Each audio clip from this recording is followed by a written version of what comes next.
Patagonia, a vast, harsh mineral land on the southernmost tip of South America where man always seems smaller than elsewhere.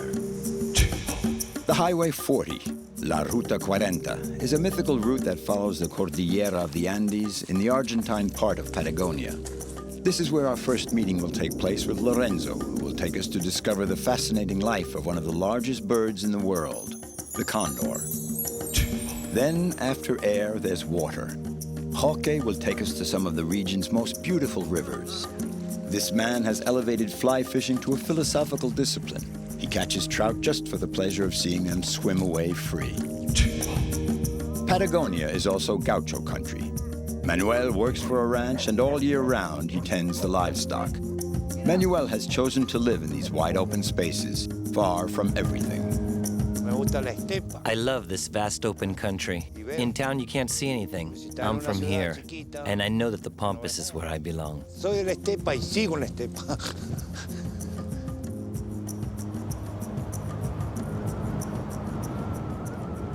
Patagonia is a kind of challenge thrown out by nature. Her way of showing us just what she is capable of conjuring up in order to impress us. Here we have the breathtaking alchemy of grandiose landscapes. Patagonia. The mere name rings out like a call to far-off lands. This vast territory was for a long time on the sidelines of the major waves of immigration. Then, when the young nation of America put limits on the influx towards the New World, the more intrepid immigrants headed south to try their luck in this land so full of emptiness. Many families came over from Europe attracted by this virgin land of opportunity, this new Far West.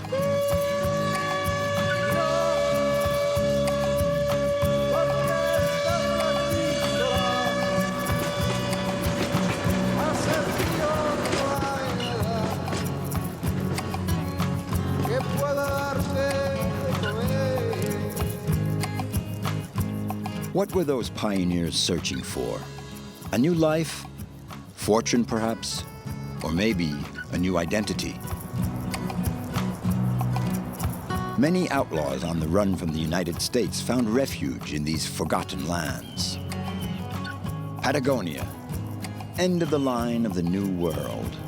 This is where Butch Cassidy and the Sundance Kid and their sister-in-flight, Etha Place, lived for several years safe from the bounty hunters.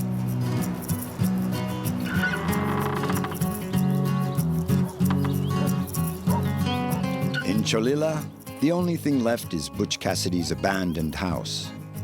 In 1901, he bought 1,500 acres of land with the loot from one of his robberies and built a house that's still standing.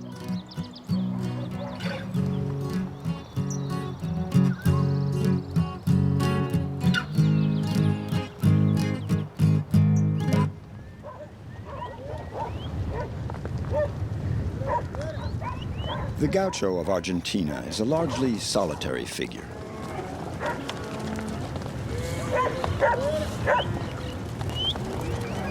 He is the ultimate voyager, spends his life in the saddle, breaking horses, herding cattle, gelding the sheep. This is where Butch Cassidy and the Sundance Kid came and mingled in with these men in black berets, their faithful dogs. But when the bounty hunters got wind of their whereabouts, the famous gangsters had to take off once again. And that's when we lost sight of them for good.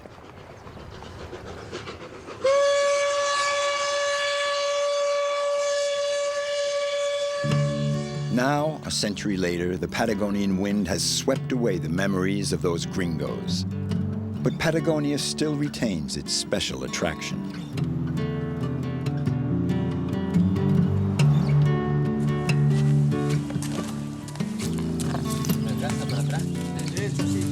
Even today, those who choose to settle here are seeking a new life, new horizons, a much sought-after solitude, and a determination to battle it out with the elements. It's November in Bariloche, spring in the southern hemisphere. The cold, violent wind, the famous pampero, never lets up. The wind is the background music of Patagonia, the original inhabitant of this land. For Lorenzo, moving here to this harsh but very authentic land breathed new life into his existence. Here he enjoys true freedom. The search for freedom is always relative to your past experience. I went to boarding school. When I was young, I was always indoors. Then there was that tragic period in Argentina when we had no freedom because of the military dictatorship. Those were dark times. When we were able to come back to the country, we looked for a place where we could feel free. So yes, Patagonia and the condors that fly here symbolize that freedom.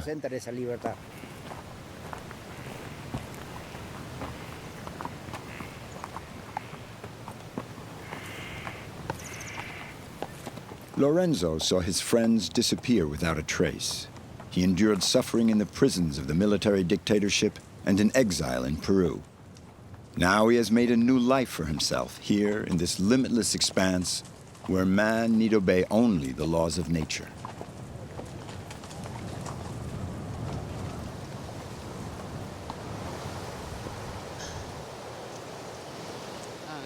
Look, you can see him over there. Two took off after him, and one's landed. I can't tell if the one that just landed is an adult. You see that one on the edge? I think that's the adult.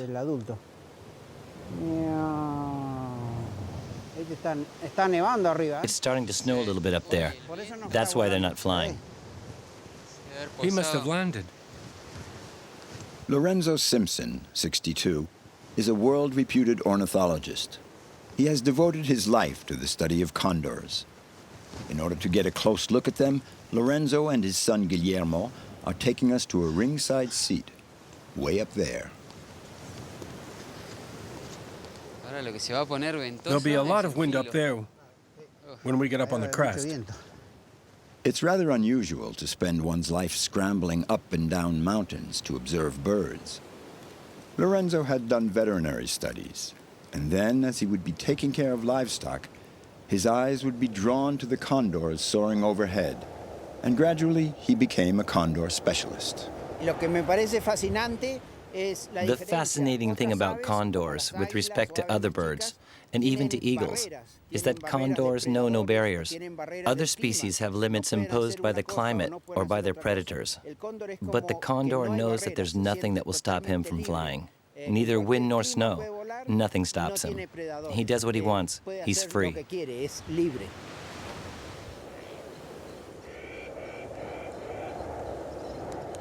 There are certain countries where man comes face to face with the great forces of nature. Patagonia is one of them. Everything is harsh in this land, yet men live here as if they were catapulted to the extremity of the seasons, to the very tip of this cloud-filled sky that knows no end.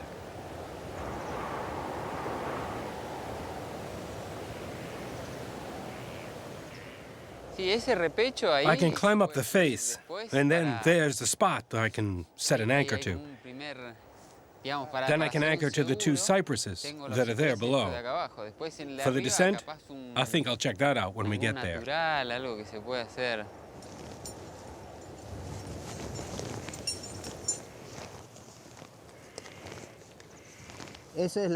There's a cave over there where you see that little patch of snow, and there's a nest inside.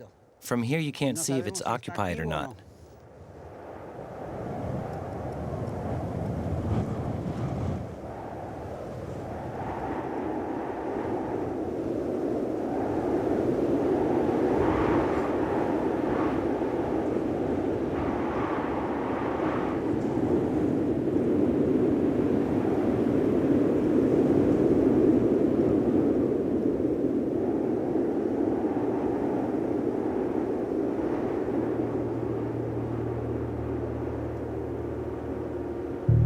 He keeps an anxious eye on his son and keeps glancing at the threatening sky above. Observing condors can sometimes get them into tricky situations. Guillermo may be a good climber, but his dad still can't help worrying about him.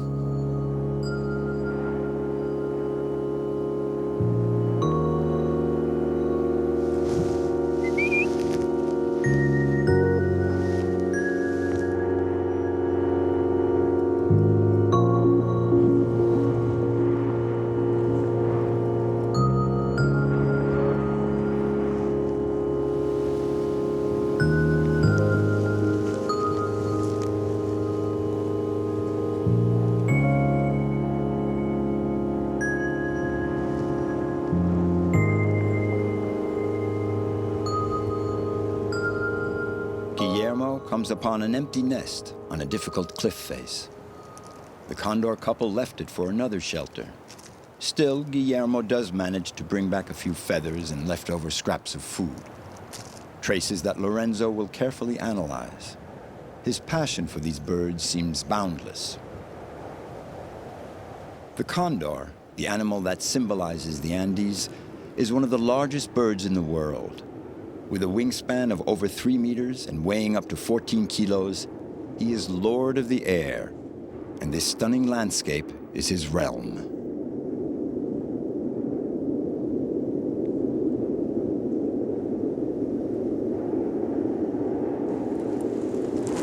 In these regions, the quickly changing weather rules, and nature seems to make a plaything of man.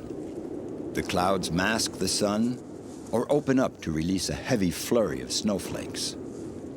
This year, the southern spring is later than usual, but that doesn't stop Lorenzo and Guillermo from pursuing their quest for the majestic bird.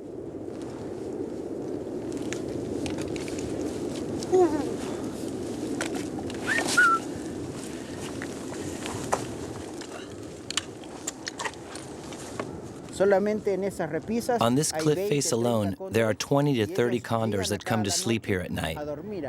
This is a gathering place, a place to exchange information.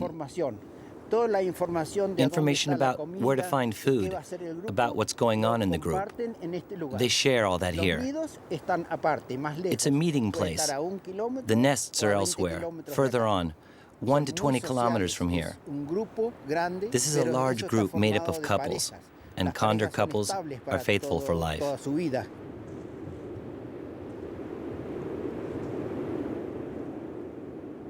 They reach sexual maturity around the age of 8, and they can live up to 60 or 70 years here.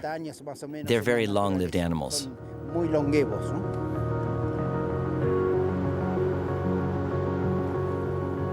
These moments we spend with Lorenzo in the mountains are a real lesson in life on many levels. By dint of observing the condors, Lorenzo's vision has become as sharp as that of these famous birds. He knows all about the wildlife here. He is a vast store of knowledge, chock full of wonders to be shared. They have no vocal cords. They can't speak. Condors don't sing. They make hissing sounds. All information is transmitted corporally, and vision is the receptor. And that's how they learn to fly, how to land. It's all body language.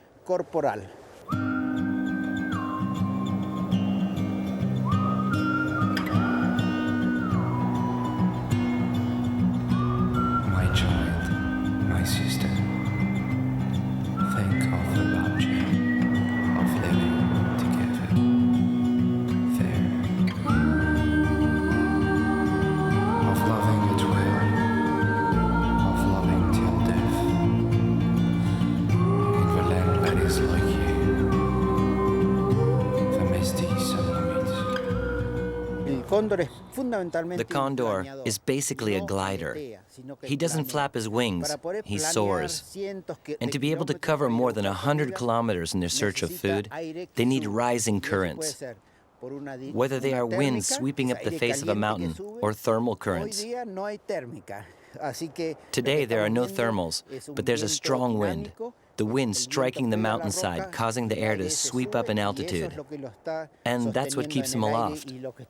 That's what we're seeing right now. Their wing is a very complex mechanism, and the feathers on the end are like the flaps of an airplane wing. And in particular, there's a little feather at the very tip that regulates the airflow and acts as a steering mechanism.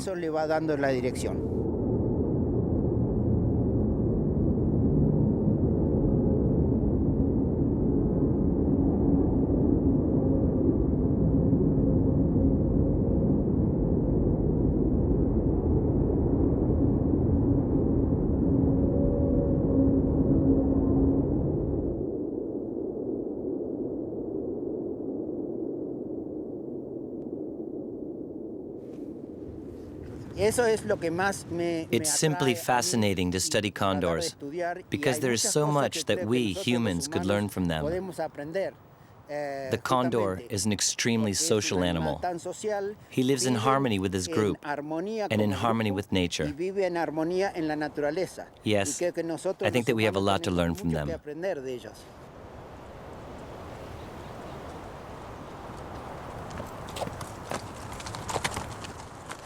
By working for the preservation of the condor, Lorenzo is not only helping to protect a highly emblematic species, he's also acting to save all that is specific to Patagonia and the people that live there. Without the vast estancias, without the gauchos who work them, without the cattle that graze on these endless expanses, Patagonia would still be a land without life. And even the condors would have a hard time surviving here.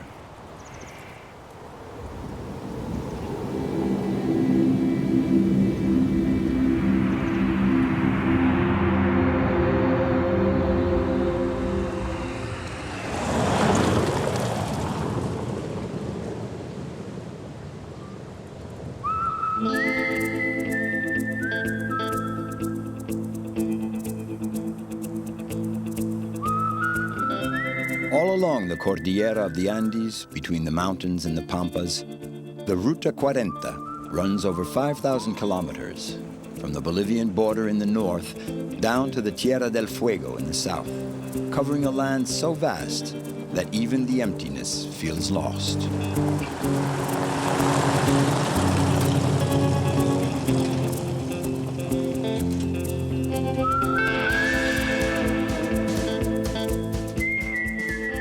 Driving down the Ruta 40 is an adventure in itself, but it's also a sure way of making unexpected encounters. Here at the foot of the mountains, the condors are not the only ones who enjoy playing with the winds. Jean-Marie Clément has been a glider pilot for 51 years. He holds a number of world records for distance, and every year this Frenchman spends several months in Patagonia. The Patagonian wind forms waves just like the swell on the sea. And we can surf on it, like on waves. And we can go from wave to wave. And that way we can cover thousands of kilometers in one day. You take off at 5 in the morning and land at nightfall. You can do 3,000 kilometers like that, just like the condor. A condor can cover between 100 and 300 kilometers a day just for his own pleasure, always surfing on the waves.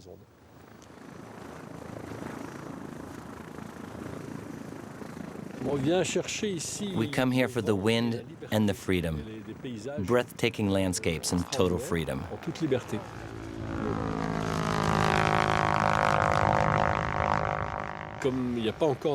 As the airspace here is not yet regulated, we're pretty much on our own, so we can still fly at 9,000 meters in a glider, along with the commercial planes. With the same instruments, the radar, the transponders, all that, we're still accepted. And given the extraordinary conditions here in Patagonia, which are at present the best in the world, it's quite simply magnificent.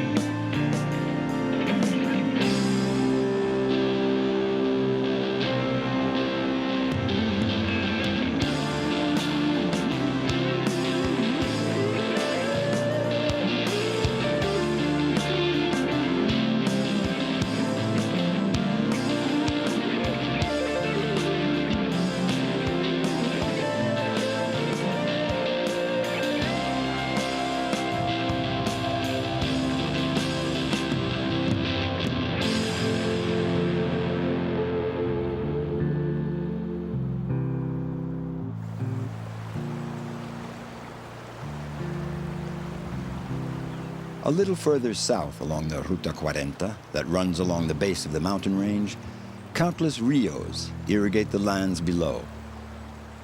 These rivers, untouched by the slightest pollution, draw the connoisseurs, the fly fishing enthusiasts who know all the hiding places of the wild trout.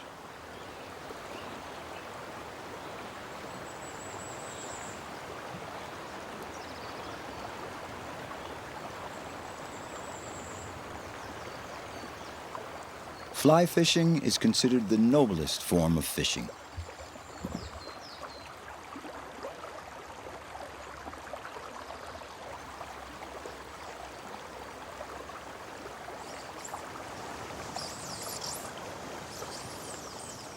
This is the Rio Rivadavia, which runs through the Los Alerces National Park. It's one of the best rivers in all of Patagonia. The water is crystal clear, and the vegetation quite varied, diverse. It's really a lovely balance. This natural beauty is unique, really unique.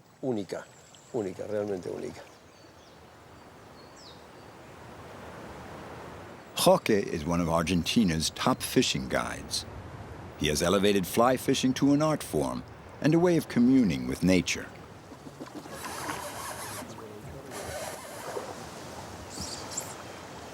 To his way of thinking, fishing is above all a philosophy. It's about sharing with the fishermen that accompany him, like his friend Julio here today. Both men are attracted to these out-of-the-way rivers. Each one is using a different fly to tempt the wild fish. The most surprising thing is that they spend hours trying to catch the fish, and as soon as they do, they let it go. Macho.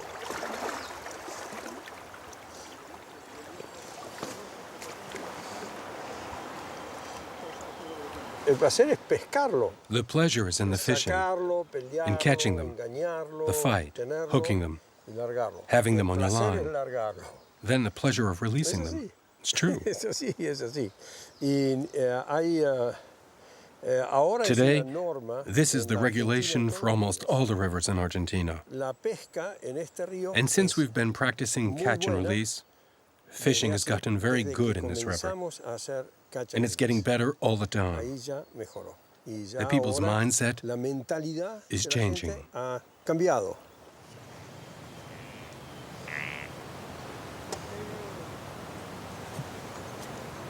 Tomala. ¿Qué estabas mirando a ver si había alguna trucha, huevón?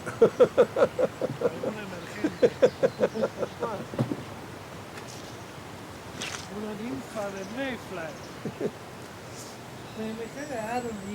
Este sombrero. See this hat? I lost it in the Rio Chubut 5 years ago. Later, Patricio found it. It was 60 kilometers downstream. Here, take it. Patricio, Jorge's brother, joins them. Life seems quite simple with them, sitting around the table on the bank of a river, telling the hat story. Un sombrero. Es lo que nos gusta. This is the life, right? Es lindo. It's great. Amigos, We're here among friends. buena pesca, We have a great fishing spot. un hermoso lugar What more could you ask for? y es muy bueno.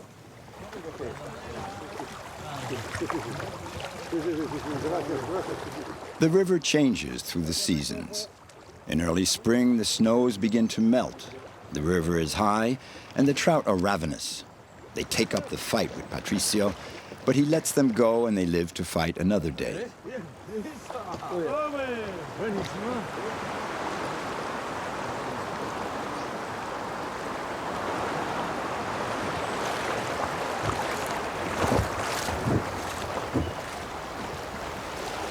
Es un sport que está This sport has a direct connection with the inner life of the fisherman. El pescador durante el During the invierno winter, he thinks about it all the time.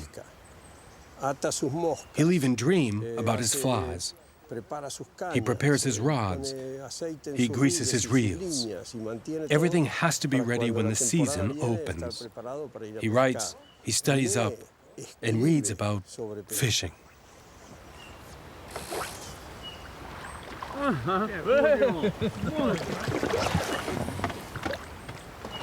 Andate arriba del río.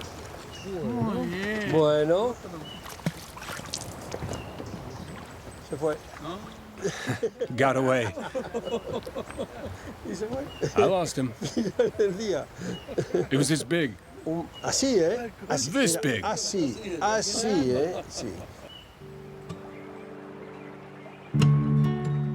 In this land, the skies are bigger than elsewhere, and the clouds, sculpted by the wind, announce a change in the weather. But that doesn't bother anyone because the weather is always changing here. Like others, Jorge came to Patagonia to fulfill himself in a wild, boundless expanse. He wasn't running away from anything. He simply wanted to live out his passion in a breathtaking landscape, far, far from the city. A life in harmony with the seasons.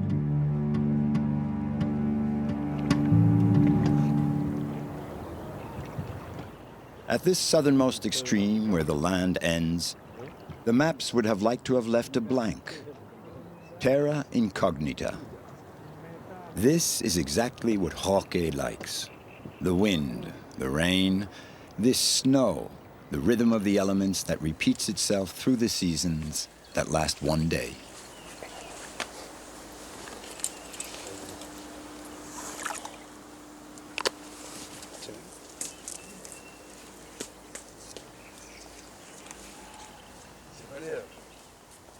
Jorge loves these spots that he describes as magnifico.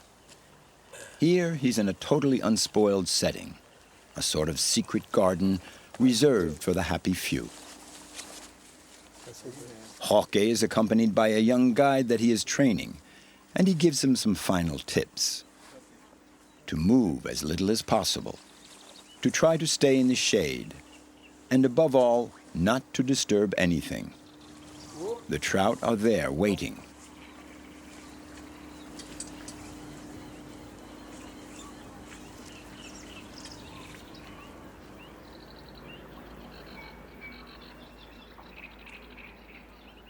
This stream flows from an underground source. We call it a spring creek. This stream is very cold, between 3 and 4 degrees Celsius lower than the river it flows into a little farther on.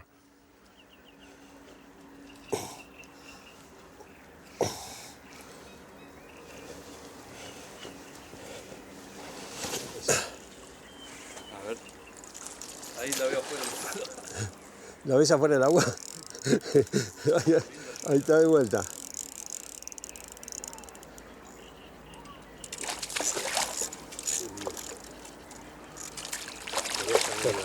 Estoy.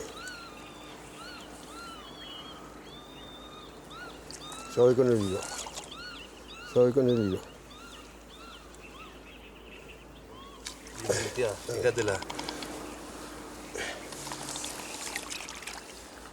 Ok, bien. Sacamos bien, ¿eh? Sí. Es una pesca como una cacería. This type of fishing is like hunting. The fisherman stalks. He sees a fish, and he does everything he can to catch that fish. He doesn't cast his line at random.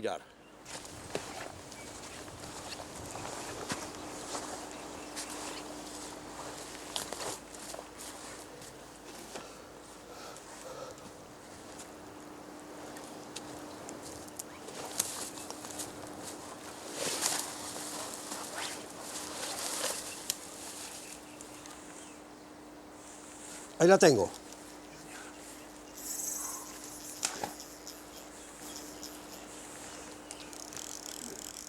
¡Ah!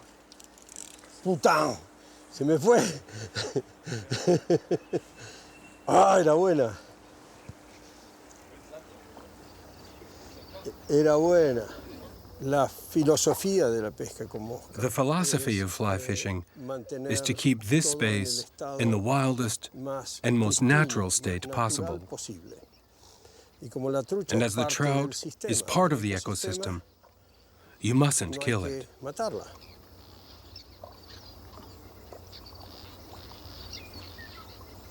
Over the 42 years that he's been a fishing guide, Jorge has refined his ideas on the deeper meaning of fly fishing. And again, he confides to us that catching the living fish and letting him go free here in the midst of this wilderness is a sacred moment.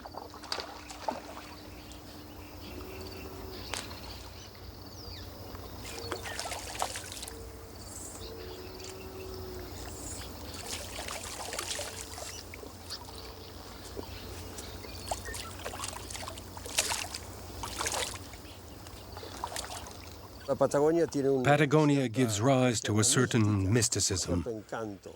It possesses this charm. Life is totally centered on nature. You don't need a lot of material goods to be happy here. Sometimes I'll be home alone and I think, caramba, I'm feeling a bit lonely, very lonely. But I'll just put on some music, have a good glass of wine. Then I'll be looking out the window and I'll wonder, what do people with a lot of possessions do?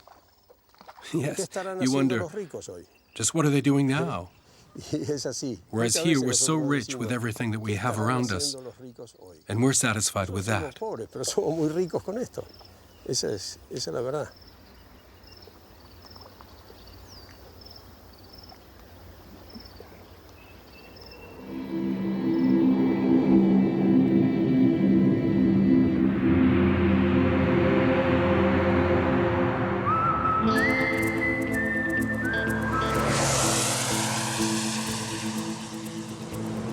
As we head even further south on Highway 40, the landscape changes and opens out ever more vast, ever more deserted, and often more desert-like. In Patagonia, if you stray just a few dozen kilometers from the Cordillera, you find yourself in a totally different environment. As soon as you get away from the mountains, the precipitation drops sharply, and the wind dries out the land. Grass is scarcer, and even the sheep have a harder time finding enough to eat.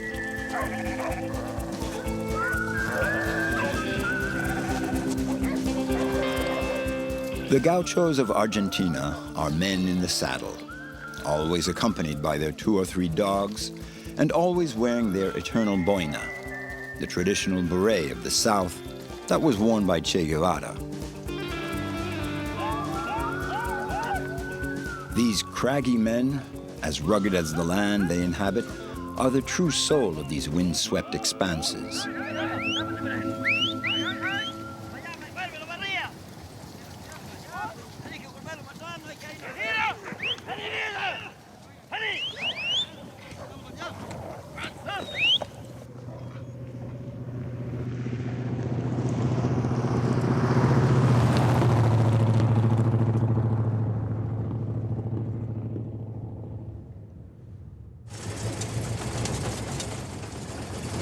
Manuel loves this life in the Pampas. Originally from Chile, this gaucho works on an estancia at the foot of the mountains. To get to the nearest village, he has to travel 220 kilometers.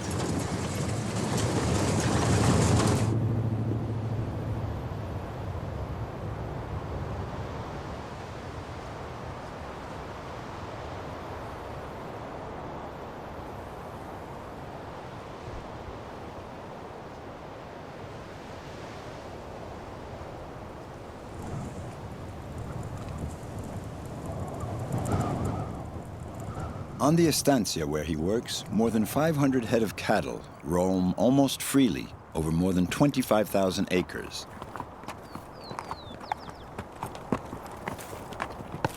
The gauchos always have a particular character. They're independent and solitary. They define themselves as free men. The only constraints that they accept are their duties to their dogs, their horses, and the cattle they take care of. Today, Manuel and 2 other gauchos are going to round up one of the herds and bring it into the estancia. After riding a good hour, they can begin the roundup. Each one of the gauchos heads off in a different direction, and the dogs also know what they have to do.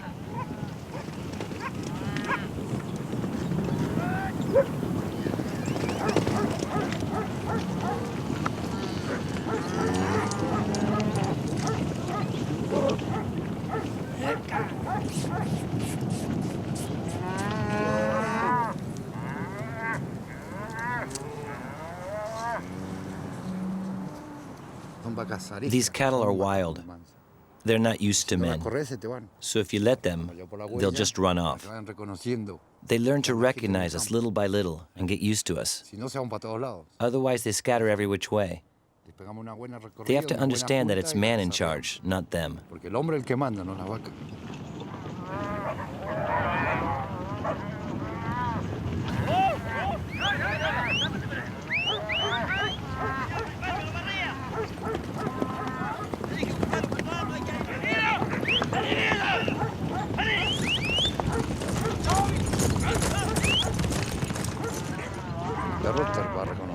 Your dog is your companion.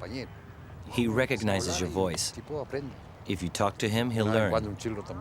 You have to yell at him now and then for him to obey. The gaucho has to have dogs because they help the gaucho.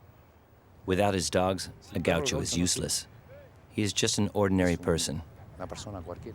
The dog is worth even more than the gaucho. He'll round up everything and anything, a sheep, a steer, and drive it right back. He'll do all that if you've trained him well. That's the story with the dogs.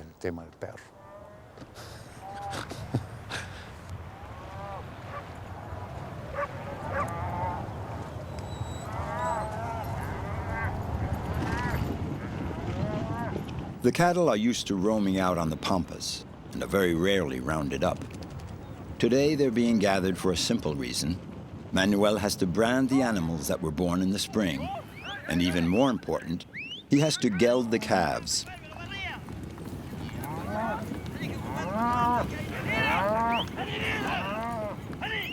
In December, we brand the cattle, and in March, we round up the animals to be sold. So we do 2 roundups a year. Today, we're branding. In a few months, they'll be back in the corral to be sold.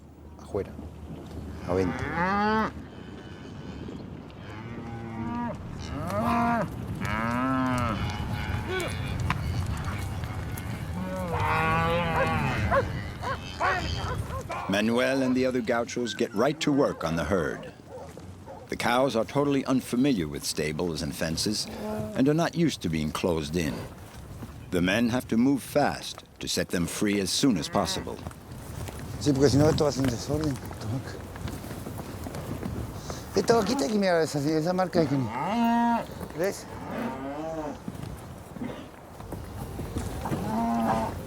Chucha.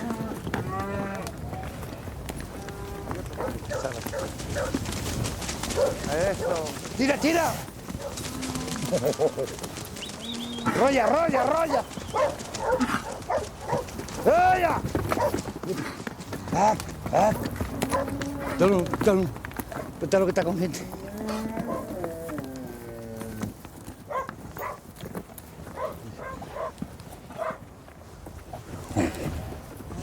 Hay otro más.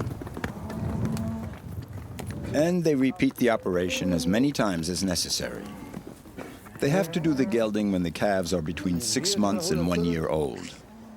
The fate of these young males is decided in a matter of minutes. They'll become steers and not bulls. We operate, we cut. Once they're gelded, they head back out to the pampas. It makes them docile, and they feel lighter. Listo, ya, vamos. Toro! Pueden ser todos toros. They can't all become bulls. We can only keep 6, 7, or 8. So we have to geld the other males. Why? Well, it's to eat them. The gelded calves are meant to be sold. We can't keep 100 intact male calves. We don't need more than 7 or 8 bulls for 400 head of cattle.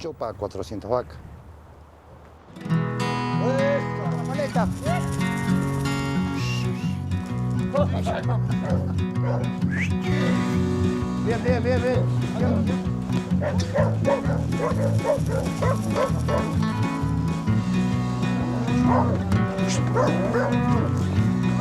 Ahí está. Me vino así, macho.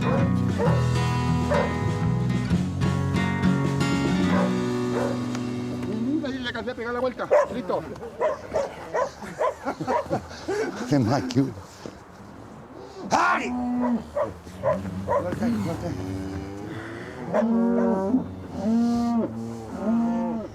Some of the calves have better luck.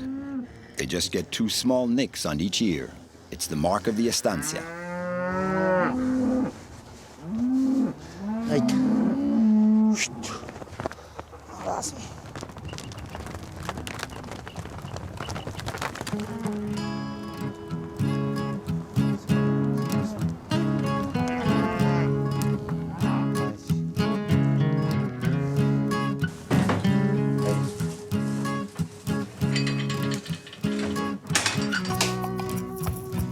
Here, among all the gauchos, the ritual of mate is very important. This sort of bitter-tasting tea is a stimulant, and all through the day, the gauchos take frequent mate breaks from their work in the open air.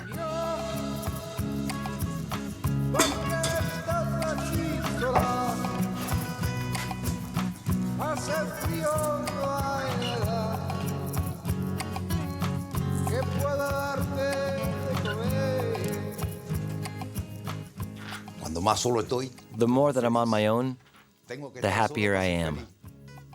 I need to be alone to be happy. Okay, sometimes I get together and talk with other people.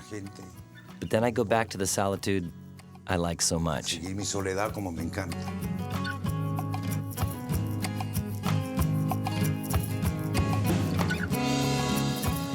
The estancia where Manuel works is on the edge of a national park. 285,000 acres of protected land. A breathtaking spot, but rarely visited. Here, the guanacos outnumber the tourists.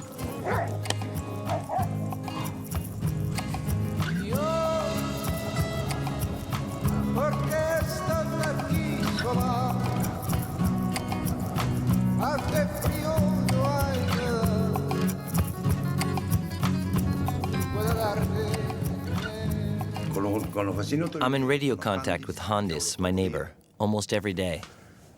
Then if I feel like it, I'll call someone else.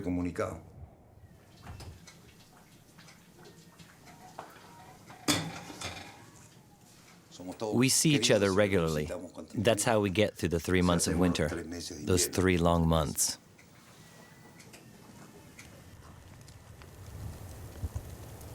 Here, all the seasons seem to be in a hurry, except winter, which takes its sweet time.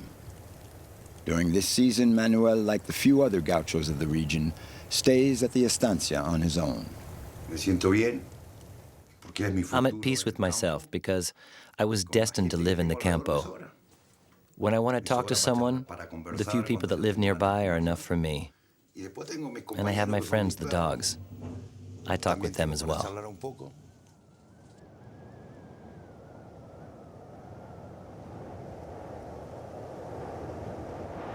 A land of ice, a land of wind where the pampero blows fiercely when winter lays hold of the southern hemisphere. Patagonia runs to the southern tip of the world, there where the earth drops off at the foot of Cape Horn.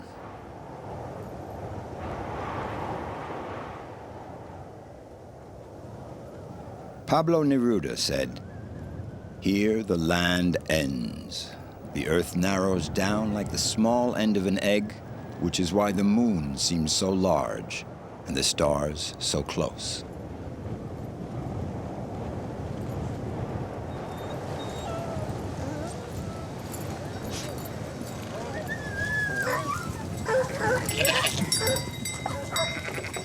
Just a few years ago, this flock of sheep numbered several thousand head, but little by little they had to cut down.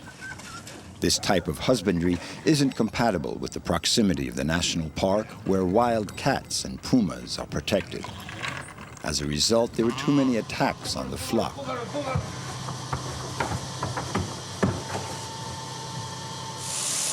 And even though there is enough grass here, the market for wool is at its lowest.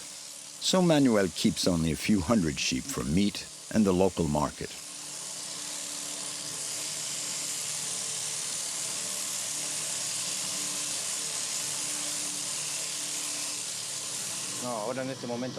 Wool goes for nothing now, barely 30 cents.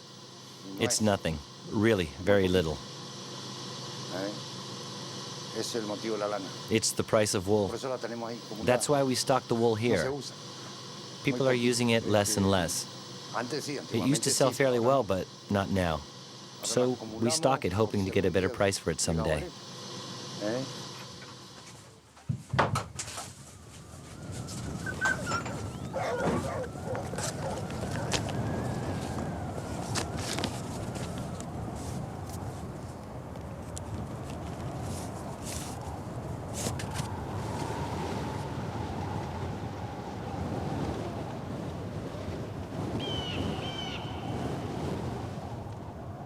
It's here on these plains surrounded by the mountains that Manuel and these gauchos work. It's a large estancia, and the men have to repair the fences, take care of the cattle, and sometimes butcher the animals that died of cold to feed the dogs.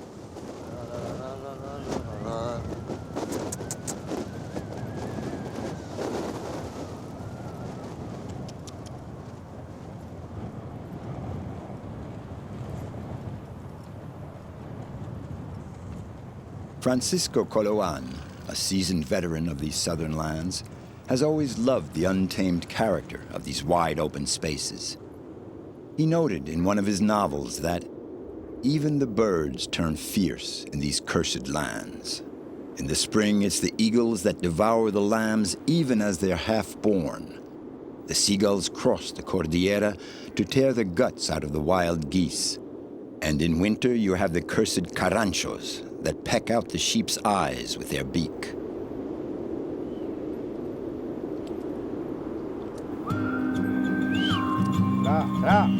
Todo bien atrás. Todo.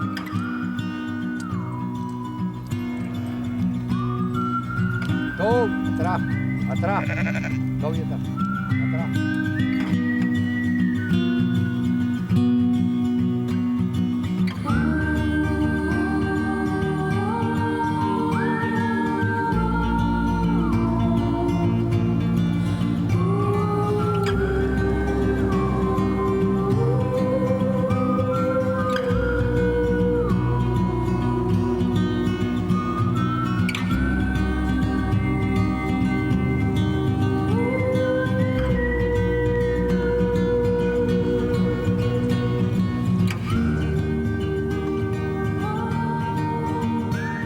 The landscapes of Patagonia are bewitching. Those who live here try to lead a free life. Men like Lorenzo with his condors, Jorge with his trout in their wild streams, Manuel, the man of the pampas who has chosen to live far from everything, at the heart of what's essential. The pampas appear to have remained unchanged over the past 20 or 40 years, but in appearance only. Manuel realizes that the world is changing. There have been a lot of changes over the past 22 years. People are leaving the region. There are fewer and fewer people in the campo. And who knows, maybe in a few years, I'll leave too. There are so few people here. It really makes me sad. But we have to keep struggling to stay here. I love this vast open country. In town, you can't see anything. I'm a man of the pampas, and I know that this is where I belong. Up to now, I can't complain.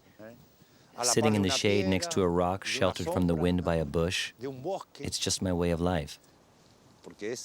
I'm from here, and my path is in the pampas.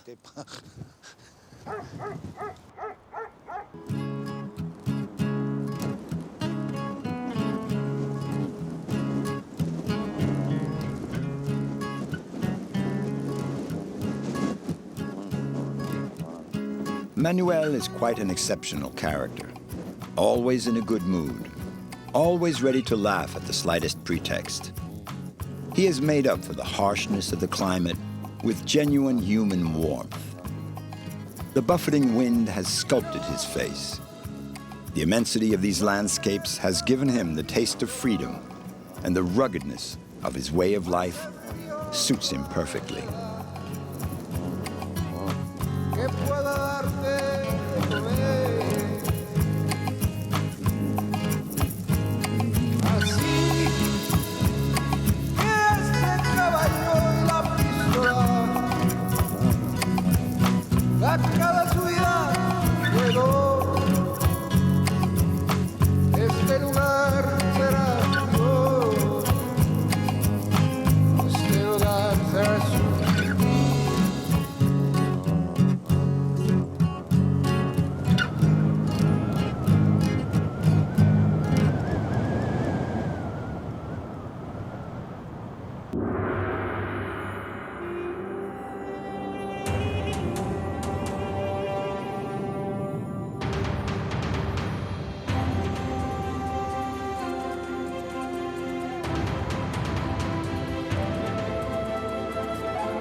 somewhere on Earth is off to visit the faraway land of Patagonia, one of the most sparsely populated regions on Earth.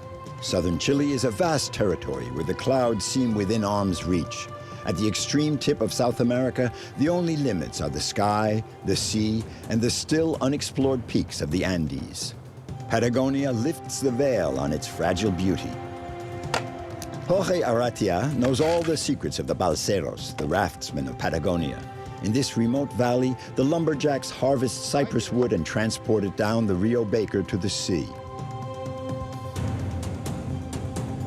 Philip Reuter's childhood dream was to explore the wildest places of our planet. This enthusiastic mountaineer is a certified Alpine guide and lives at the foot of the Andes' immense glaciers.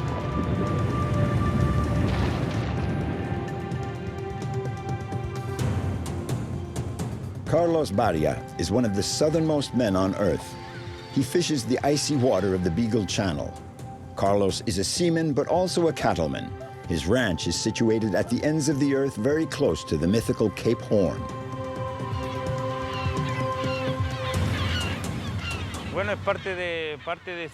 Nature is part of my life. When I fish, I'm communing with nature. It's my livelihood. The sea and the land, I make my living from both. I live thanks to nature.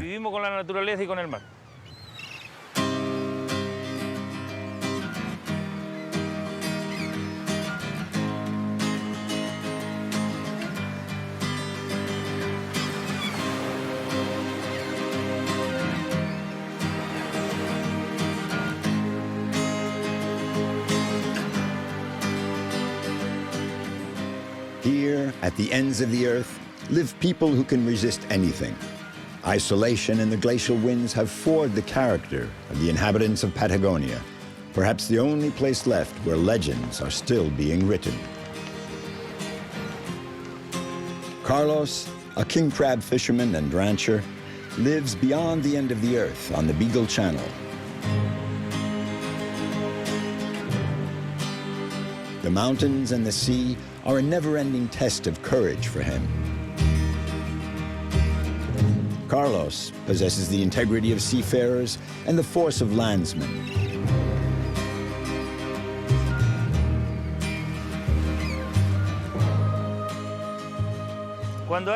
This is a very dangerous place in bad weather. When the weather's like today, we don't go out fishing for centolla, the king crab. The sea's too rough for our boats. It gets very tricky. I know this region like the back of my hand. I've been working here for more than 30 years. On the Beagle Channel, and further south as well.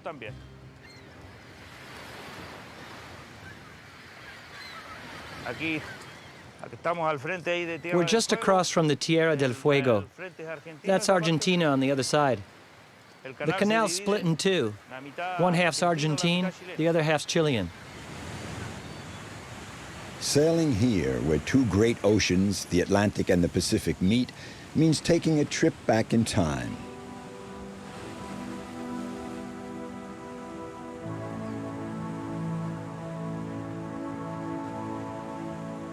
The Beagle Channel, a passage gouged out of the cliff faces at the tail end of the Andes, is the last strait in southern Tierra del Fuego.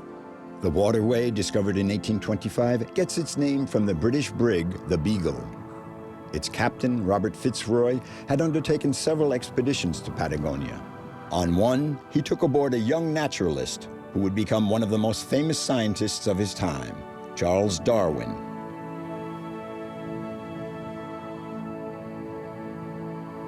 Ever since they were discovered by Magellan, the icy waters of Patagonia's channels have preserved traces of the great age of discovery. These shores are a huge maritime cemetery. This is both the beginning and end of the world, one of our planet's most inhospitable regions. This land of the high latitudes, with its dreaded cape, the legendary Cape Horn, gateway to the vast South Pacific.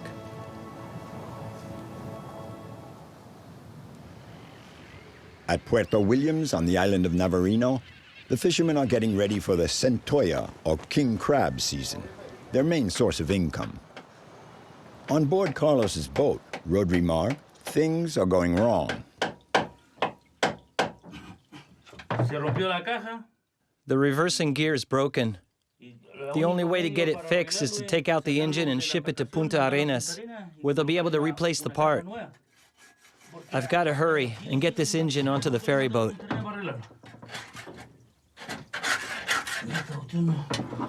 There aren't any mechanics here in Puerto Williams. The nearest one is in Punta Arenas, the main port of Patagonia, 2 days away by boat. The crab season starts in a week, and I've got a motor that breaks down. This is really rotten luck. What Carlos does not mention is that not only could he very well miss out on the crab season, but he could also lose his crew. Many men in Puerto Williams earn their living from crab fishing, and for them it's out of the question to lose work on account of a faulty engine. Carlos knows this.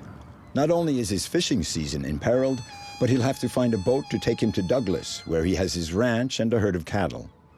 Douglas is 7 hours away by boat. Life on the edge of the earth has its constraints. One needs to accept them.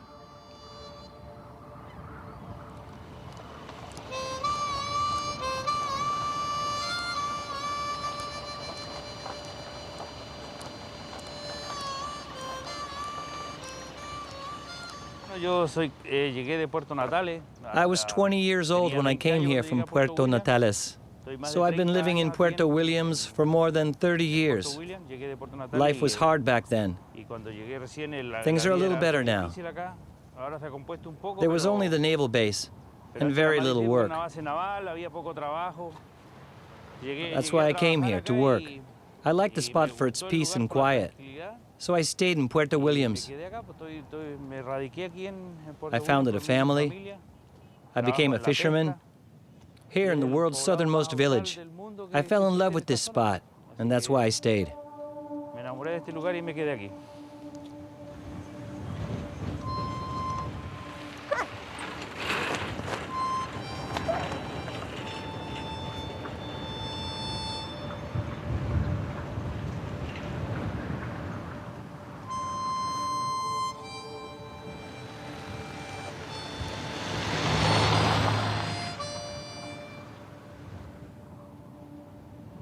Puerto Williams, on the shores of the Beagle Channel, is Chile's southernmost community. The village, located across from Argentina's Tierra del Fuego, is a former naval base. Now, the town has a population of just over 2,000, half of which are military personnel.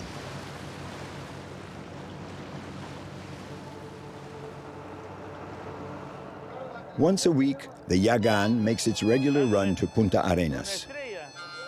Carlos may miss the beginning of the king crab season, but he's taken care of part of his worries. His mechanical problems will soon be solved, but he'll have to be patient. It will take a month to get the repaired motor back.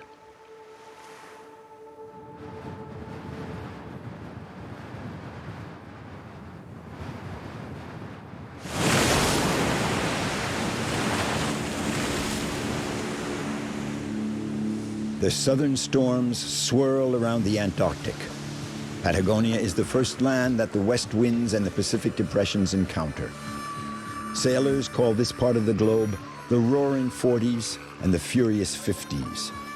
Sailing conditions are some of the most extreme that navigators could ever encounter. Carlos is heading for Douglas, where he has his ranch way off the beaten track.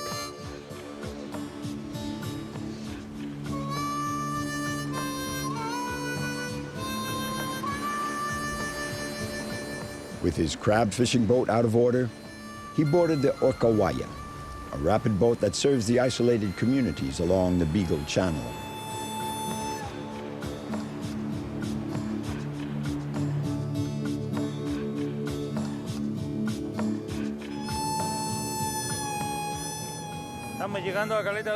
We're coming into Douglas Bay.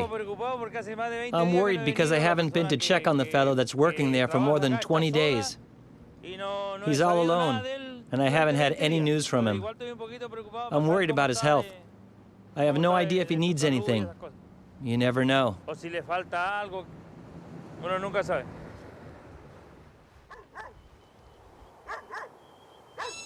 Douglas is an old Anglican mission that was abandoned in the early 20th century. Carlos took over these lands at the end of the earth about 20 years ago. He owns around 100 head of cattle. As soon as he sets foot on dry land, he gets to work with Jose, the silent caretaker of the campo. Jose has been totally cut off from the rest of the world for 4 months. Un lazo.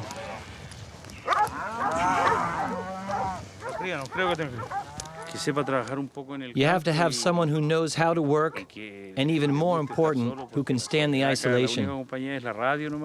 You have to like being alone because out here your only friends are the radio and the dogs.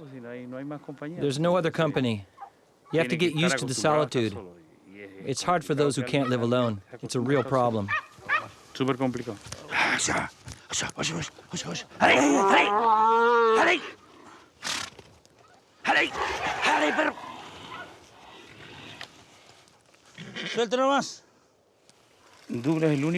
Here in the far south, Douglas is the only place between Williams and Cape Horn where you can buy meat. Most of the animals we slaughter, we sell to the fishermen. They come through here for the crab season, starting in February. The boats that sail down south all pass through here, and they buy their meat from me.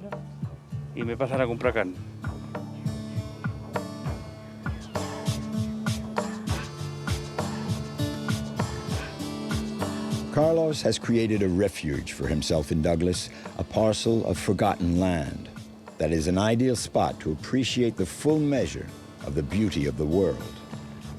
Carlos has left his worries behind him for the moment. There will always be time to get back out to sea. Meanwhile, he can still do some fishing here without a motor. Even though I had a problem with the motor and had to send it to Punta Arenas, I can still work and fish for crabs now that I'm here in Douglas. Ya no estamos parados, pues igual podemos hacer algo.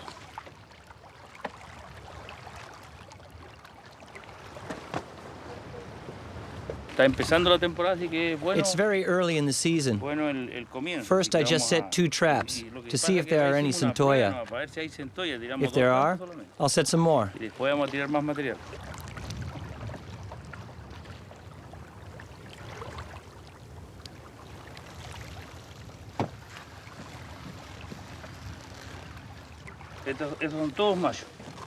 These are all males. We're not allowed to keep the females. If we catch any females, we have to throw them back. I'm lucky. I got all males, good-sized adults. They'll sell well.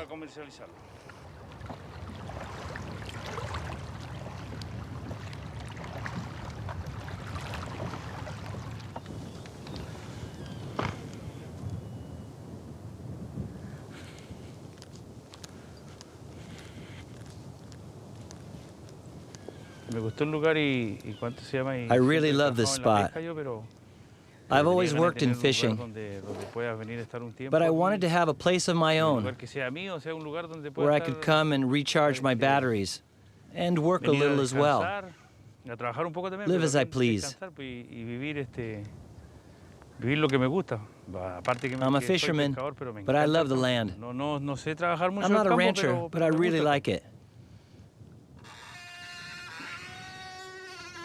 I'm still learning about ranch work, in fact. I'm still more of a fisherman than a cattleman.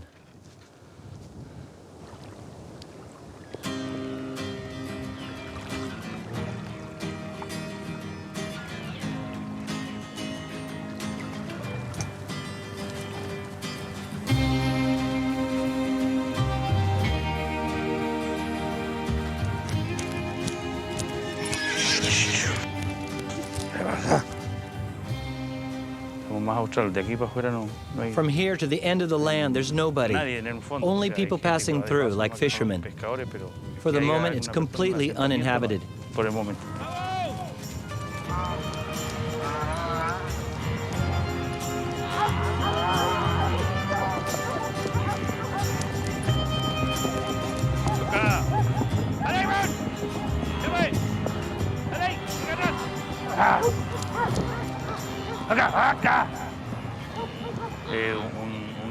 This place means a lot to me. It has a very important place in my heart, right after my wife and children.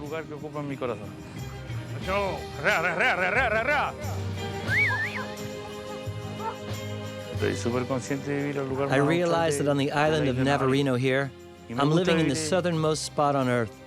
If I hadn't settled here, I would have found somewhere even further south.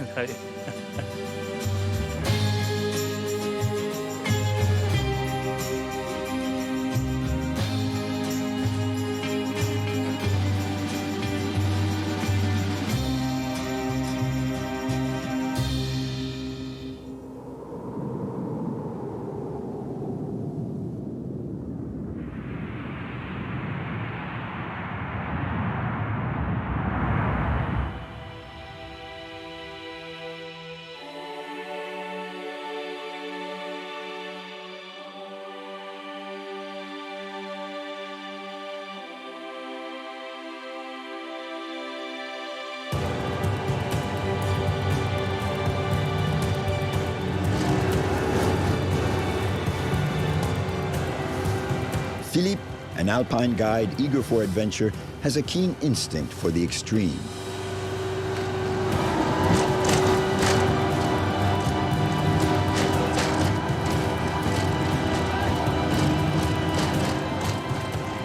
This is really the kind of spot where there are no limits. No limits to the forces of nature. No limits to the adventures you can experience without seeing anyone else. No limits to the distances. They are vast. There are no limits to anything here.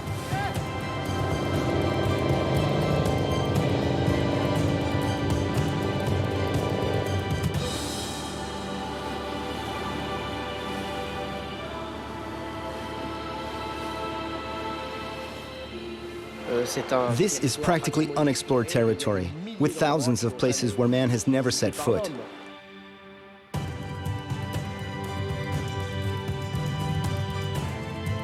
A vestige of long-gone ice ages, the valley of the Rio Leones is a gateway to the summits of Patagonia. For almost 20 years now, Philippe has been opening trails for the climbing expeditions that he organizes. The Rio Leones is one of his itineraries, not the easiest, but it leads to the glaciers without passing by the sea and the Pacific Ocean. Now we have some work to do in the river. We're going to remove some stones that are a hazard when we go upstream by boat. There are two big stones that are a little tricky to get past when the river is low, so we're going to try to get them out. I hope the water won't be too high to work in today.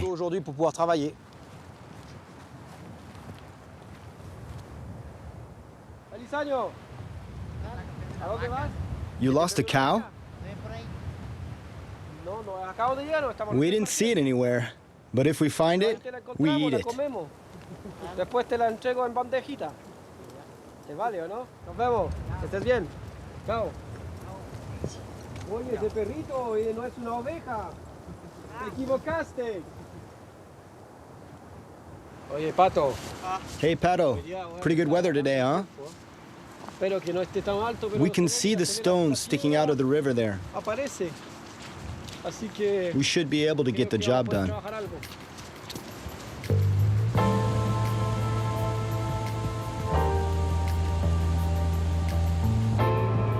Every summer, Philippe has to negotiate with nature for a rite of passage on the Rio Leones. With puny means and the folly of those who dream of moving mountains, Philippe takes on this unusual job.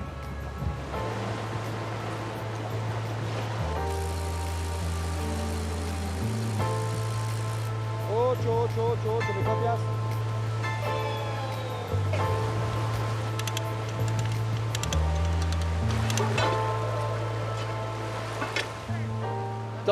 This is what I like about this work, creating, assembling, constructing. Today, I'm drudging this stone. I come so close to it every time I come by here. I think I'm going to wreck the boat and end up in the water. If we can get it out today, it'd be a great relief. One stone a day.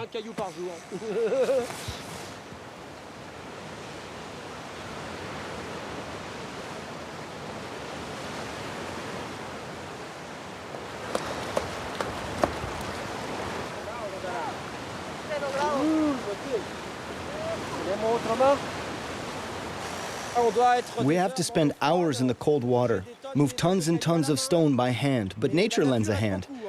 We take out the stone and she carries away the rest. That's how it goes.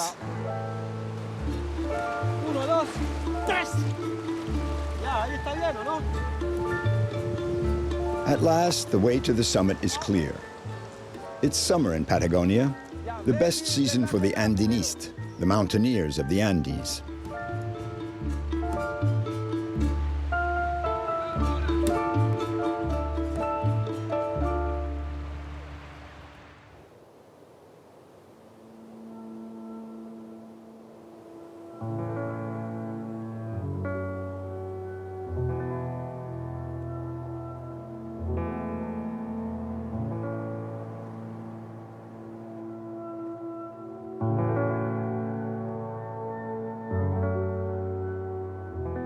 After a lifetime of pushing his limits, Philippe came to live on the shores of Lake Carrera General, in the heart of Patagonia.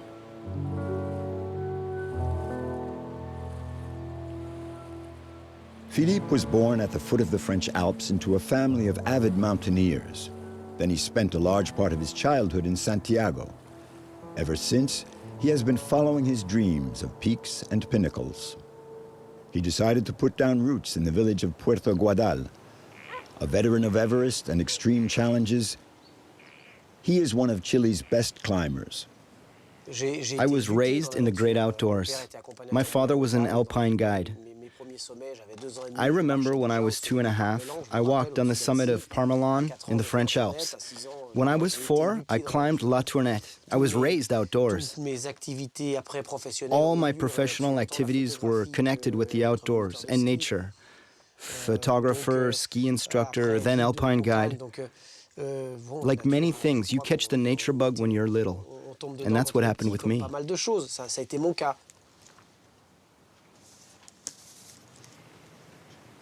When I'm out in the wild, I don't think about anything apart from the stone or the tree I have to move or the cabin I have to build. It's a way of doing yoga. It's my own brand of yoga. It's life reduced to its simplest expressions: eating, sleeping, walking. That's all there is to it.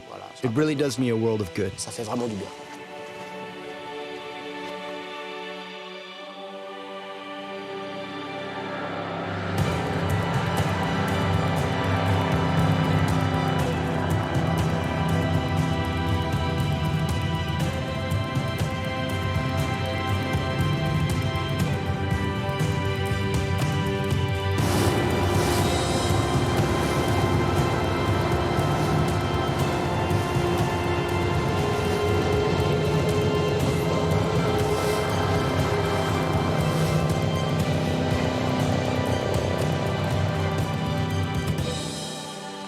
Philippe is taking a group of climbers to the foot of the Leones Glacier, the base camp for the expeditions up Monte San Valentin. Over 4,000 meters high, it's one of Patagonia's tallest peaks. There are 3 passes to cross. The climb will take 20 days. The success of an expedition always depends on the weather conditions, but perhaps even more so here, with the cold and wind. The weather is extreme, identical to the nearby Antarctic. Only 10% of the climbers who tackle this mountain manage to reach the peak.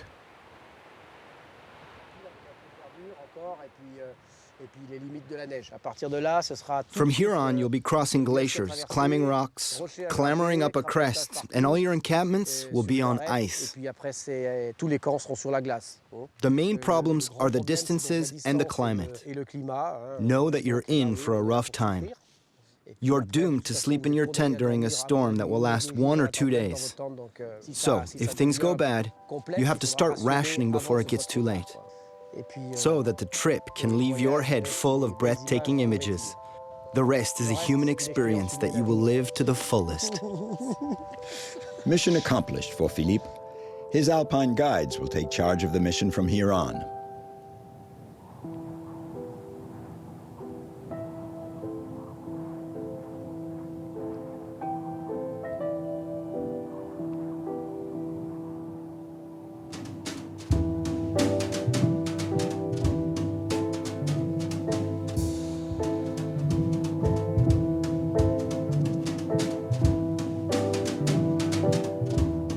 After the Arctic and the Antarctic, this is the largest frozen expanse on Earth.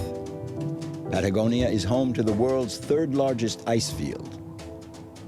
All along the Cordillera of the Andes, the ice sheets stretch north and south for close to 500 kilometers.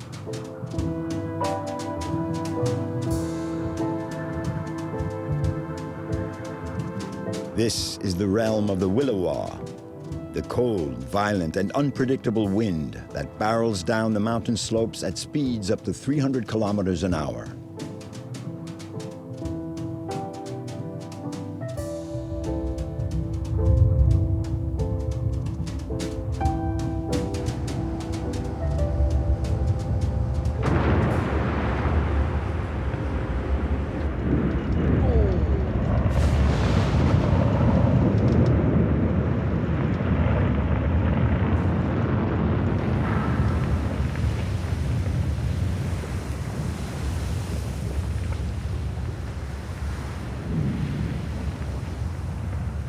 As soon as the weather permits, Philippe makes for the Leones Glacier. It's a fascinating monument, an imposing mass, and a fragile testimony to the upheavals of our planet.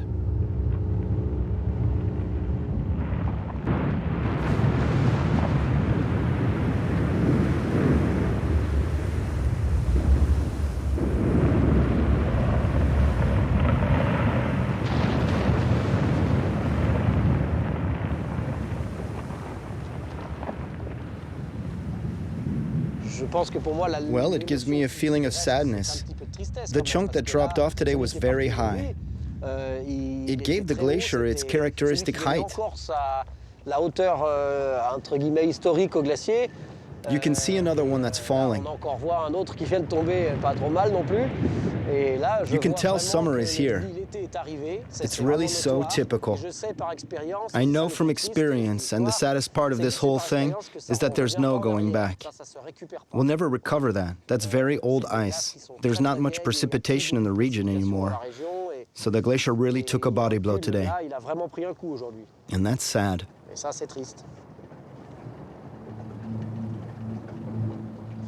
I've been coming here for 17 years. Back then, the glacier touched the rocks on both sides. The face was much higher and covered the width of the lake. About 5 years ago, we started noticing a definite acceleration in the melting of the ice that we didn't have in earlier years. Scientists said the glacier would lose 6 centimeters a day in summer and 1 centimeter a day in winter. There's no way to get that back.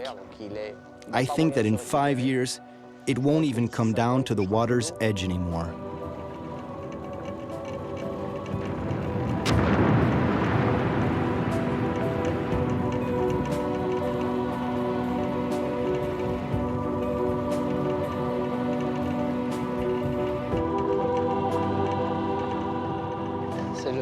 This is the pulse of the planet.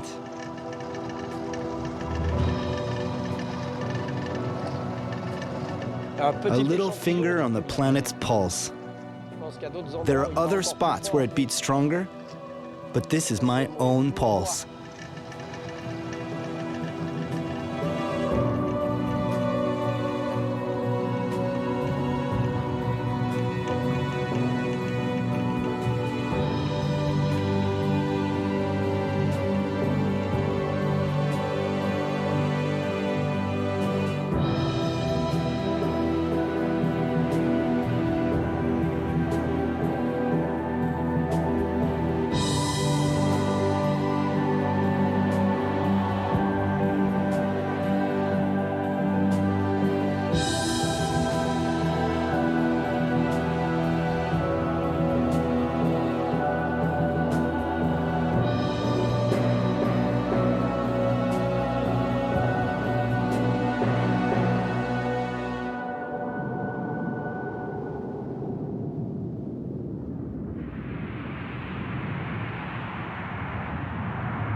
The village of Tortel, ensconced in the Gulf of Penas, was for a long time isolated from the rest of the world.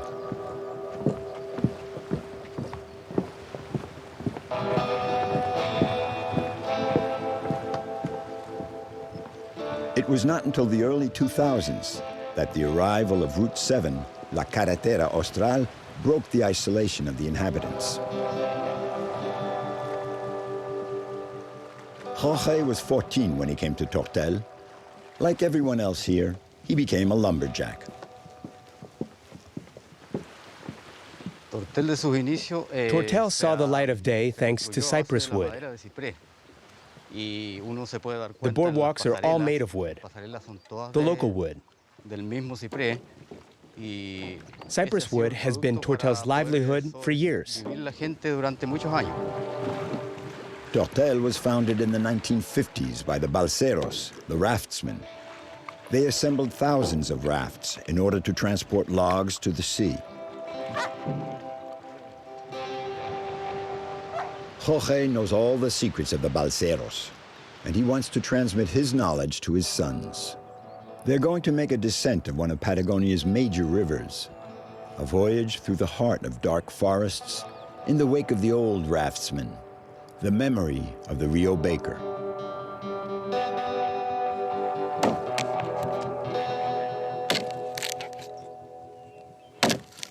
Thanks to the cypress trees, people have been able to settle in this valley.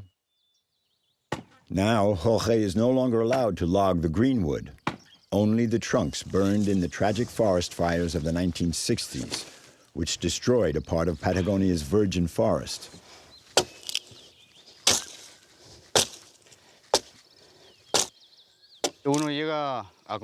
I communicate with the trees. They also have a life of their own. In a certain way, we depend on them. They're a source of work for us. The trees give us everything we need. Cypress wood is very resistant to rain and humidity. You don't need to treat it for it to age well. It has a natural property. It is rot resistant. Unlike the other trees here. That's its #1 quality.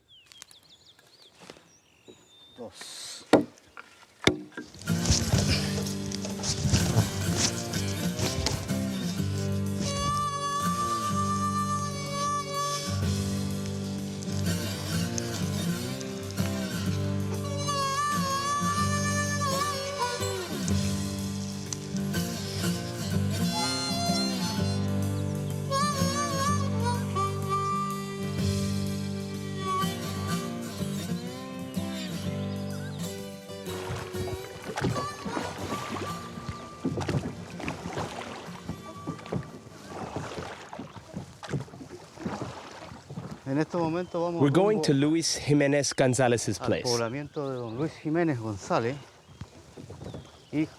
He's a descendant of the early settlers in the region of Rio Baker and Tortel. They came here around 1945. His father was one of the very first settlers here. Getting to know these people has been the best thing that's ever happened to me. They were very special people, and they made a lot of sacrifices. They were brave, bravos, as we say in Patagonia.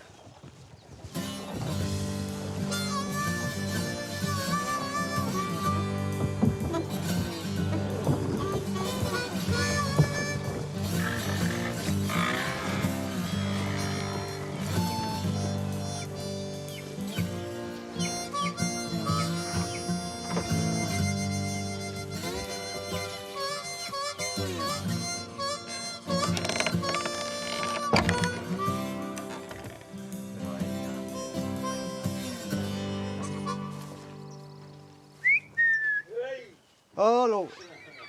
¿Hay gente no hay gente? Permiso, señor, venimos a visitarle un rato a don Luis Jiménez. ¿Cómo está usted? Gusto saludarle. Jorge and Luis Jimenez are going to spend the day in the forest. They have to gather the timber to complete the rafts before the bad weather sets in. Yo creo que hoy y mañana vamos a tratar de hacer lo que tenemos que hacer para que quede más o menos hecha la pega. We've made huge sacrifices to make this land our own. A lot of sacrifices. And despite the progress, it's still hard, even now. We woodsmen, who've made this place our land. You know, we don't get much help from the government. Muy poca ayuda del Estado.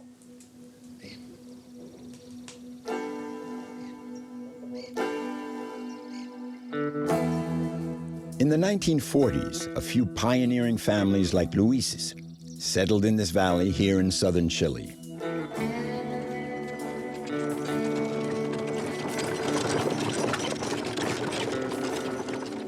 It was a handful of men and women who decided to colonize this untouched land far off the beaten track. The early settlers had nothing but their courage and a healthy dose of hope.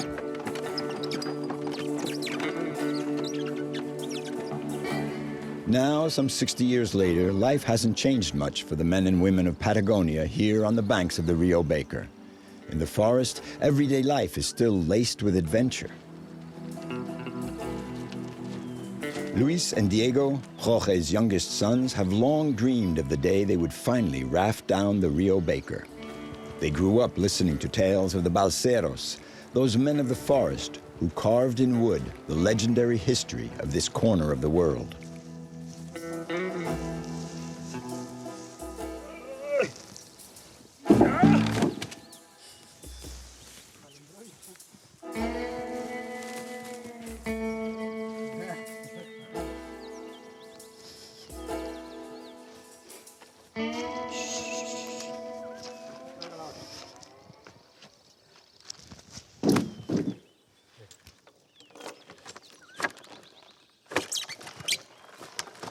The valley, flanked by steep mountains, is difficult to access.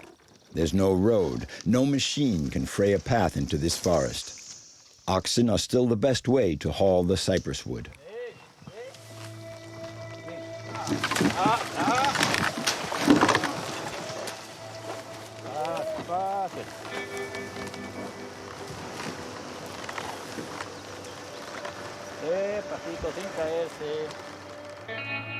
Time has stood still here in the Baker Valley.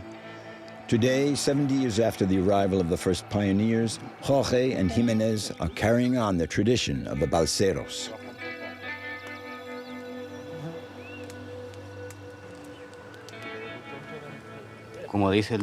The saying goes, in Patagonia, he who hurries loses time.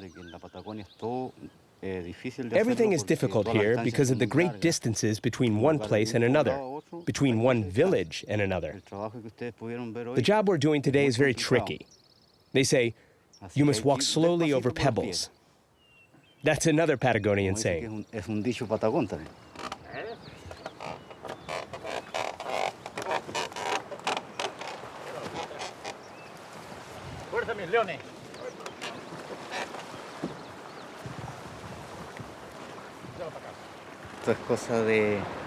It's the school of life, the school of nature. Life teaches you so many things. It teaches you to improvise. Everything we learned here has been transmitted by the pioneers, the early settlers. We've learned it all from them. I certainly did.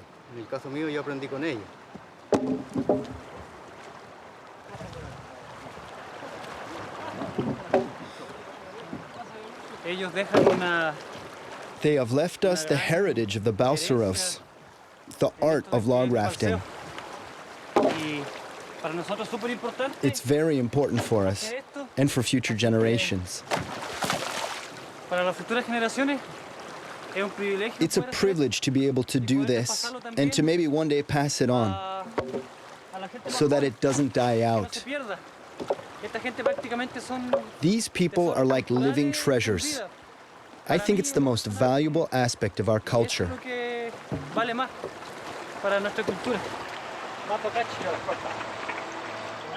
Jimenez, Jorge, and his sons have finished constructing 5 rafts.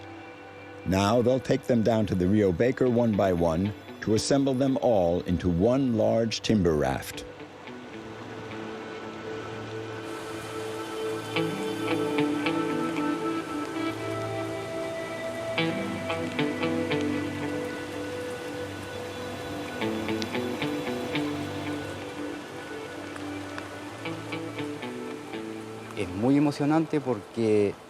It's very moving for me to see them working like this, because I've been doing this for years, more than 20 years. Back then, I would work with the old-timers. I didn't take things so much to heart. It was just my everyday life.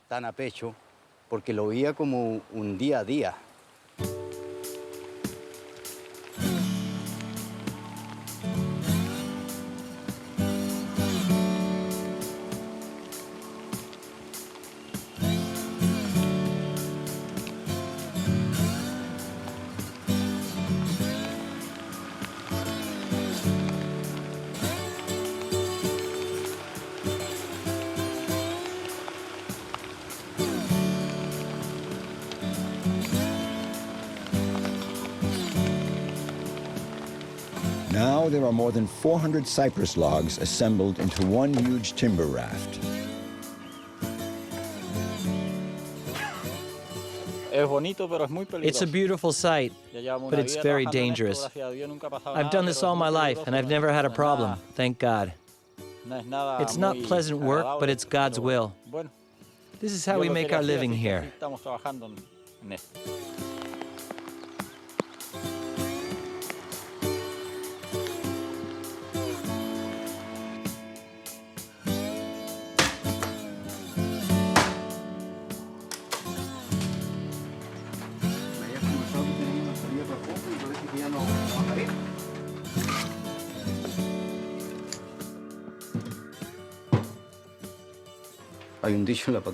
There's a Patagonian saying, if you live in Patagonia, you're doubly Chilean. Not everyone can put up with the way of life here. It's too hard. People from Santiago or any other big city are used to an agreeable climate. They've acquired a taste for modern conveniences. But if they were to come here, they wouldn't be able to stand it. It's just too harsh.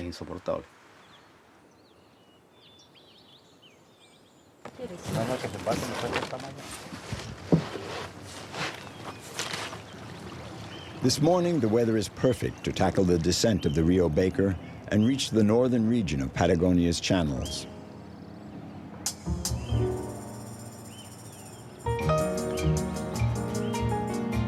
If El Señor Baker, as they call the river, is in a good mood, it will take them 2 days riding the current to reach Tortel.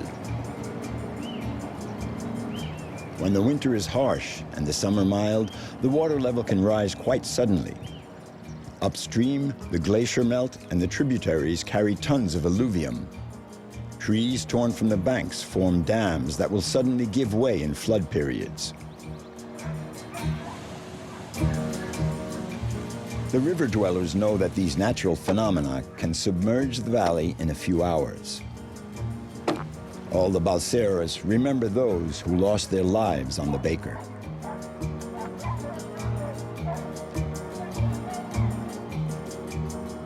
The balseros are at the mercy of the river and its whirlpools.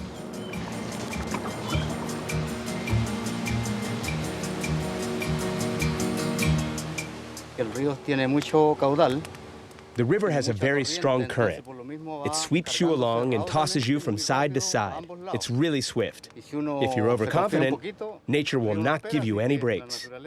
You have to respect her. And even so, always anticipate. Nature is good, but all the same, you should never forget that she is the one who's in charge. You have to navigate at her rhythm.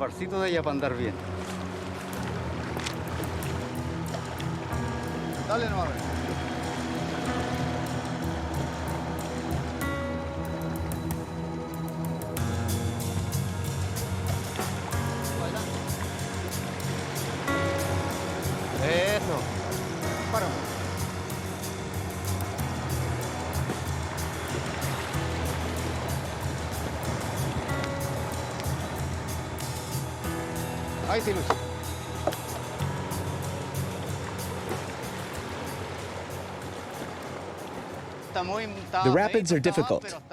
The river is very high, but we made good time. I'm speaking from experience. We have a lot of respect for El Señor Baker.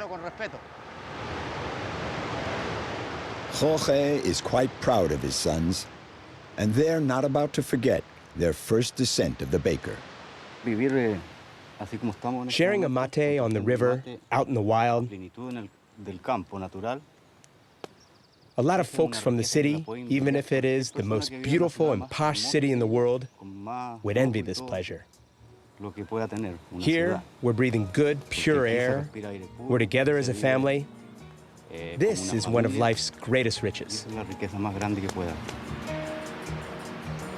Quisiera escuchar el rumor de las olas, volver a sentir las palabras blancas acariciando mi rostro.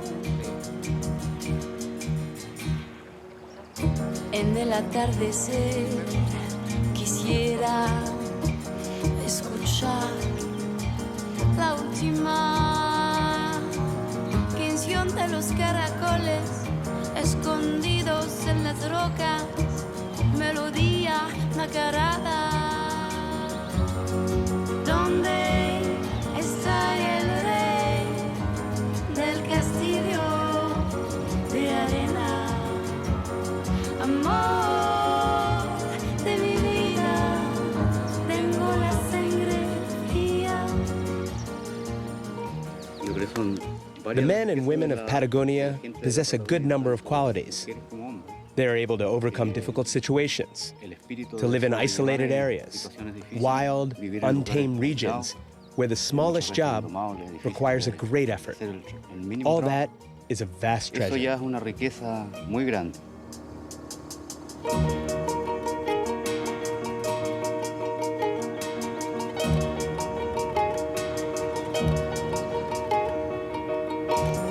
Quisiera caminar contra el viento, pecho a pecho, y halagarme sobre sus labios y caer en su boca roja.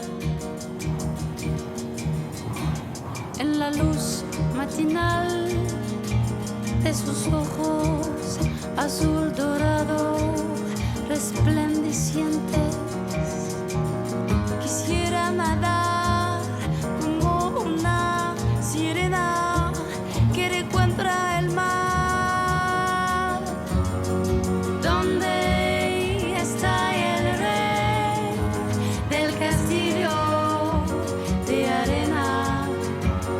Amor de mi vida, tengo la sangre fría, fría.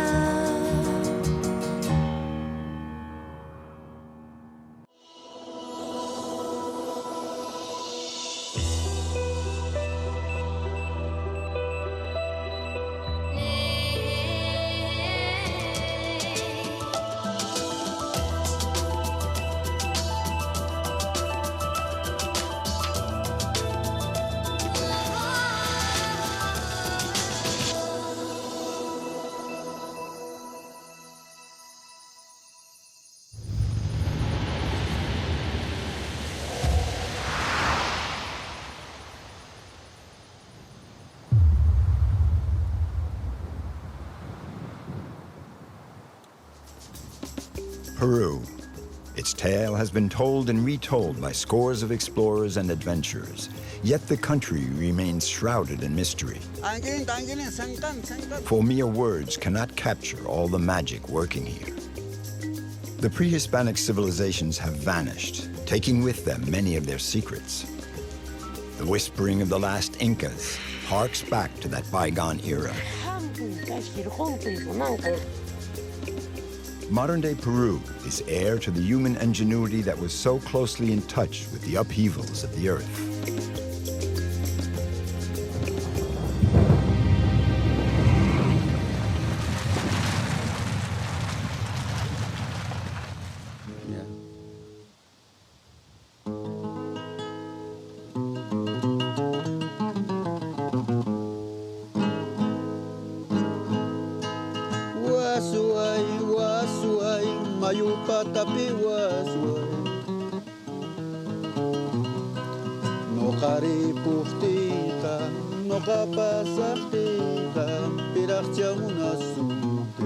The story of Latin America is also that of the Quechua language.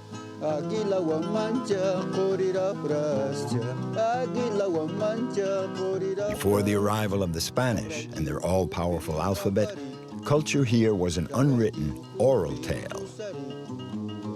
Jaime Araoz Chacon is one of those voices that is keeping alive the old world of the Andes, steeped in spirituality.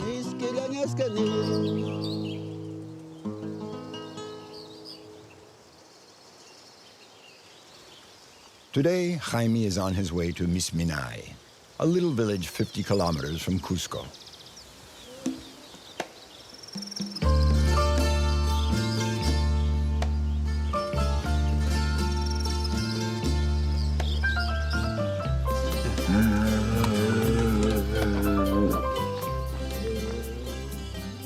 Jaime is a mediator for the Andean communities and has spent an entire year listening to the inhabitants.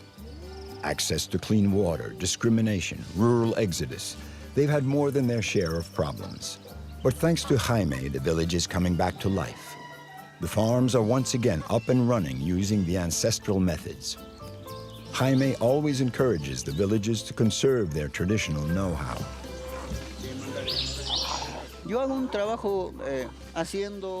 My job is to support and accompany the indigenous communities and farmers, to listen, to analyze, and to act as an intermediary, a spokesman to give a voice to these communities.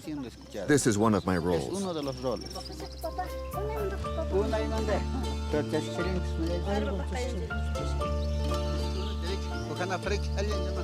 Drinking water is freely available, but they don't have running water in their houses yet.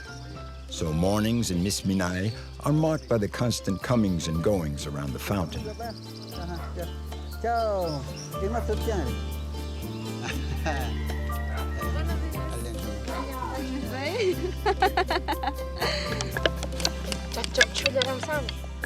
For more than 20 years, Jaime has been penning a detailed inventory of all the living cultural treasures specific to each Andean village. The traditional Andean weaves represent our way of life. They're a testimony, our original writing. They tell our story right up to the present day.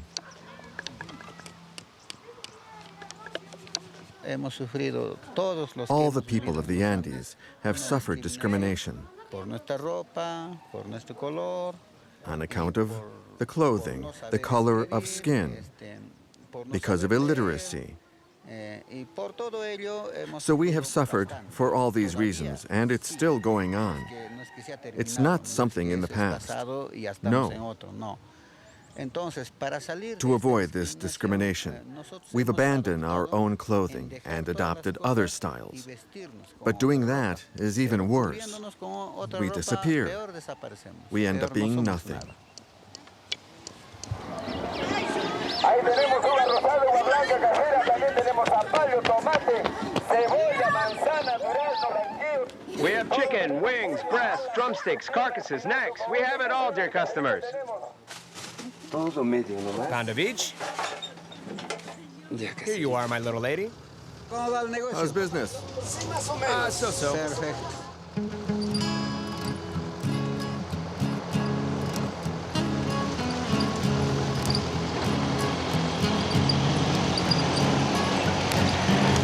Uno.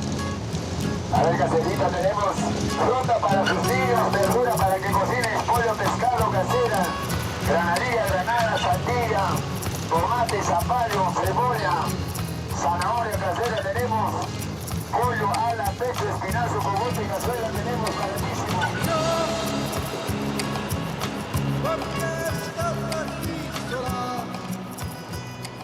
I have to visit all the communities that need me. I get around by car, on foot, on horseback, by motorcycle, if one's available. Whatever comes along. Buses like this one are my home away from home.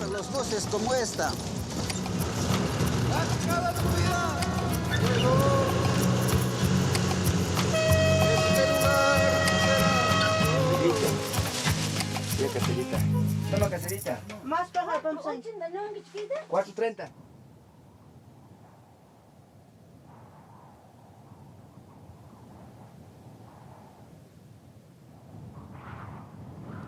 Necesitamos enseñar al mundo. We need to share our teachings with the world. We have to communicate with Mother Nature, to renew our contact with her, and look at nature differently, not as just a resource to destroy, but as a large house where we can live well.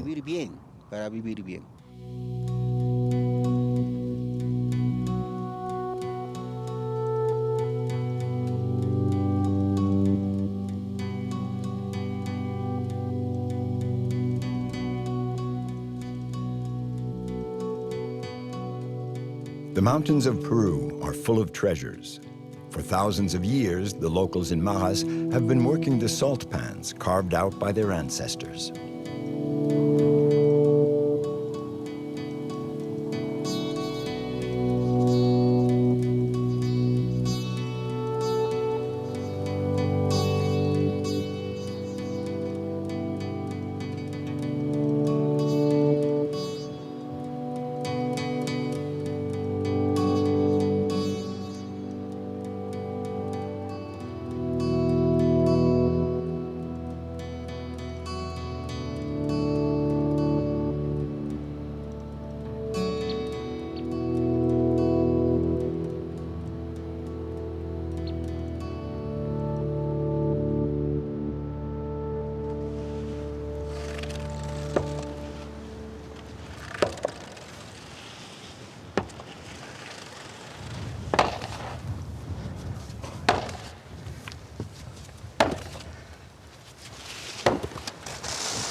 The salt that we're harvesting here is the purest.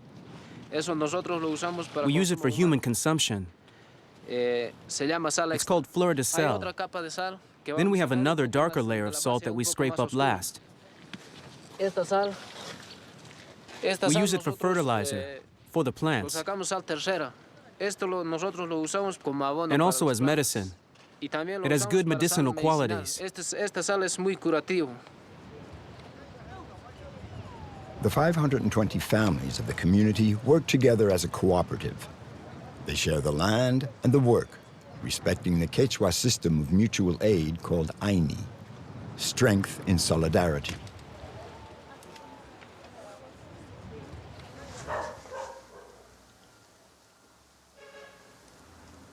Jaime is a politically committed artist. He was first a school teacher before becoming professor of art. He paints to share his knowledge, a true craftsman of the collective memory. His works are not for sale, they're intended for those who can't read. He makes ritual agricultural calendars, veritable encyclopedias specific to each village. It takes between 1 and 2 years of observation and meticulous work to produce one of these paintings. Jaime has done more than 20.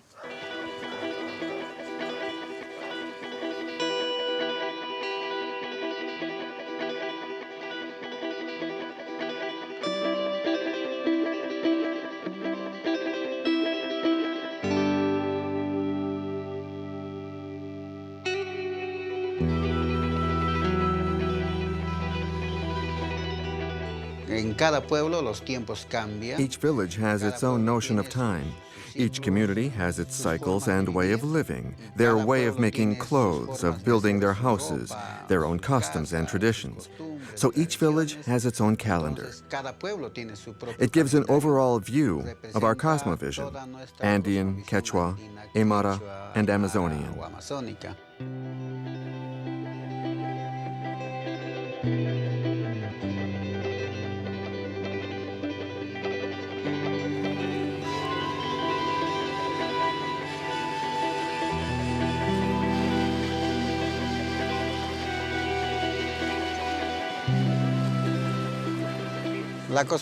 The Andean cosmovision is a way of interpreting our world and our culture.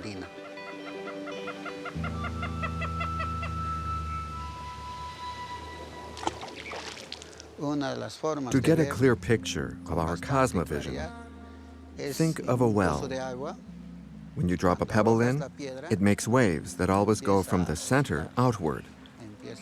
Once they reach the wall, the waves come back. We do the same thing when we deepen our knowledge. Once we reach a certain advanced level of understanding, we must return to the essentials, the basics, to be able to pass this knowledge on. Otherwise, we would never be able to teach. The site of Moray symbolizes the Andean cosmovision. This was a research laboratory where the Incas created new species that could resist the cold and the altitude. They were able to recreate different microclimates thanks to this configuration of concentric terraces.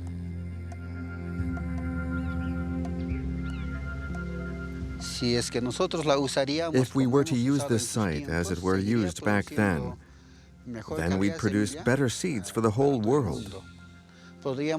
We could once again start to learn from this site. It's as if we were in the womb here. It's returning to our mother's belly and being reborn.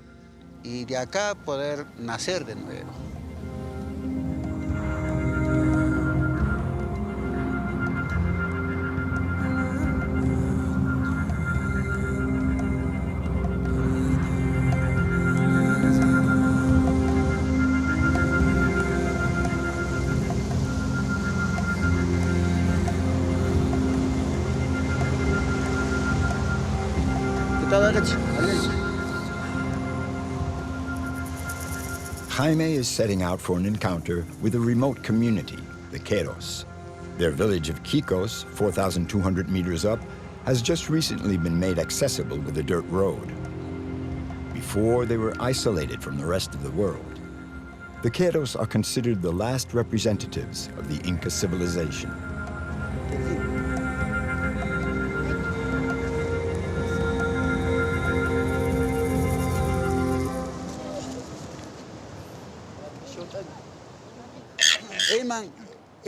What's his name?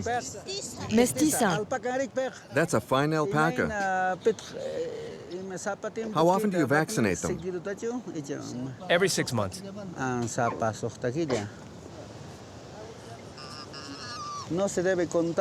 We must not count the animals because it's a secret. If we count them, they'll stop reproducing. So we mustn't count them if we want to have a lot of them. We just say we have a herd of animals, but we don't know how many.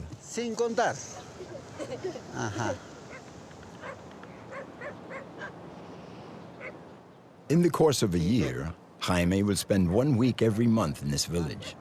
He will eat and sleep with each of the families. He will listen to what they have to say, but he will also warn them of certain dangers. Mining prospection, evangelistic missions, the shrinking of the glaciers. There's no shortage of worries.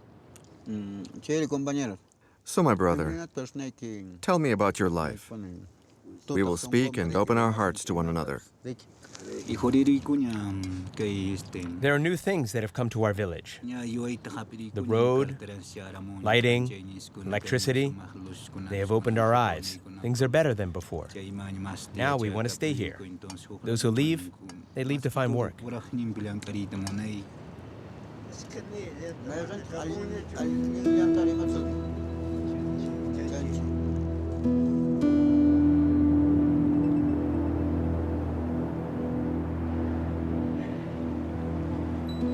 The Queros want to show Jaime a very important site, a sacred cave known to only those initiated.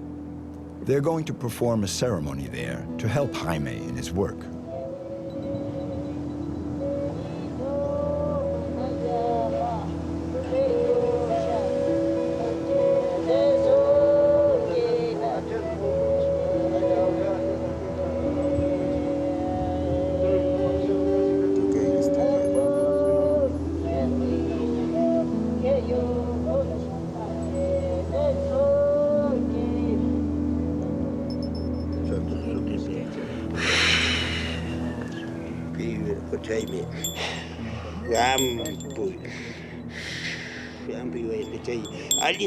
Approach, spirits. Come take care of our little brother, that he always be welcome everywhere, even in the big city, that he be blessed with gold and silver. In the name of all the spirits.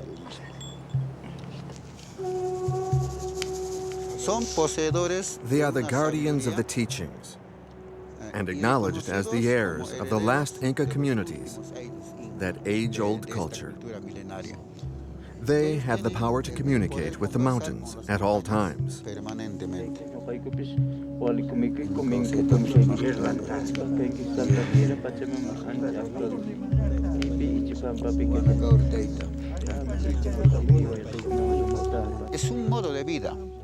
It's a fundamental way of life, an ongoing conversation with Mother Earth, with the Apus, the mountain gods, and other guardian spirits. The dialogue with them is absolutely essential, crucial. If we don't express our spirituality, we cease to be ourselves. We lose our culture, which gives birth to our music, our clothes, seeds. It gives us everything we share, what we experience day after day.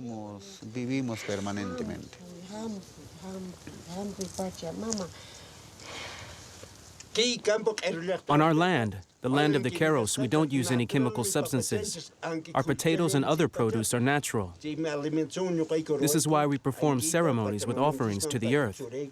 It's to thank her. We perform them as they were done in the time of the Incas. We treat the earth with respect, and we do it in secret. We don't reveal everything to the public, to the city dwellers.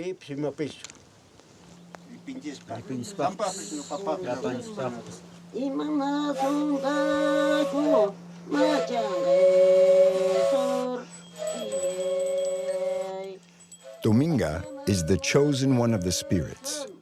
She has a special role in the community. It's her duty to summon the Apus, the mountain gods.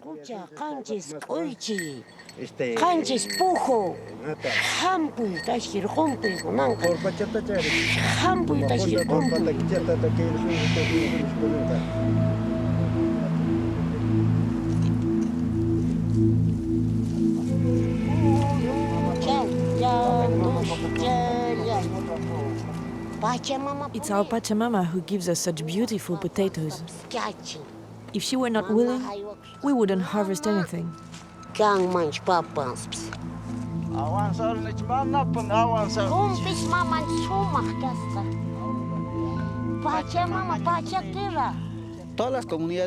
The danger for all communities with a cultural heritage is alienation, acculturation, assimilation into the dominant culture. It's a danger for all of us. What we possess is unique. If we lose it, it would be impossible to get it back, or in any case, very difficult. We could always do it as a hobby, a bit of folklore for special occasions.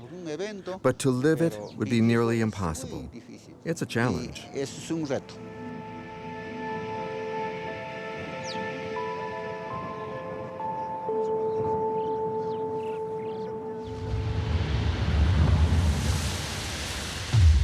To speak to the mountains and listen to the earth.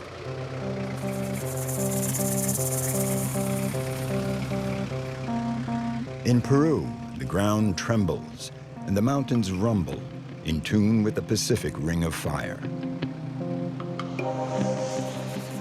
In his own way, Jose del Carpio also has the power to interpret the seismic music of the earth.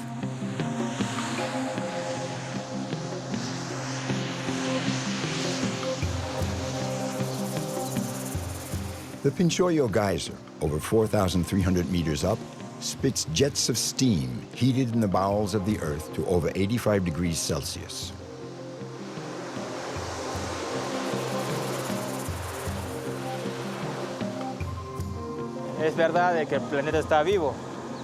Our planet is very much alive. We take measurements, we take its temperature to see if it's sick or healthy. In fact, the activity generated in this zone is caused either by the volcanoes or by the Earth's internal dynamics.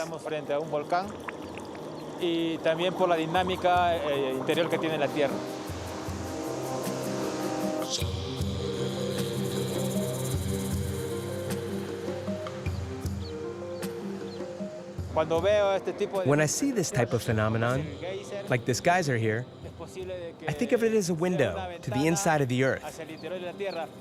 And I'd like to go through it to see what's there deeper down. It's moving, and it fascinates me as a scientist. And that's why I love my job.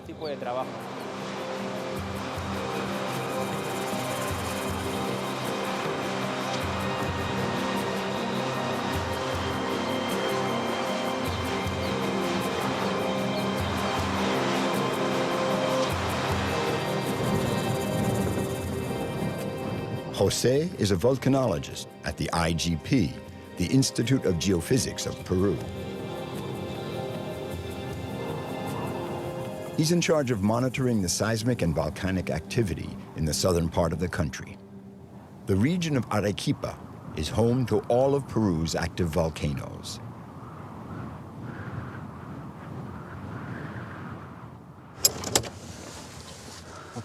Jose, assisted by Omar, is going to monitor the Sabancaya volcano. Its name means tongue of fire. This seismological device here records the pulse of the Earth. It's like a doctor's stethoscope when he checks your heartbeat. This instrument works the same way, but for the Earth. It's the best method we've come up with so far, and at the observatory, we're collecting a lot of data. The device is buried. A solar panel supplies it with energy. Jose will come back in 2 months to collect the precious data.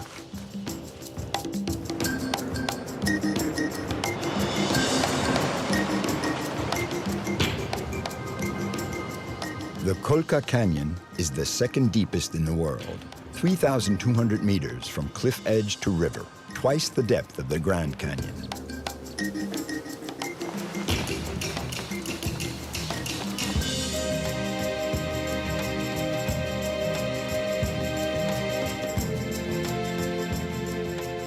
The considerable seismic activity has given birth to a huge fault, 100 kilometers long, inexorably carved out by the river.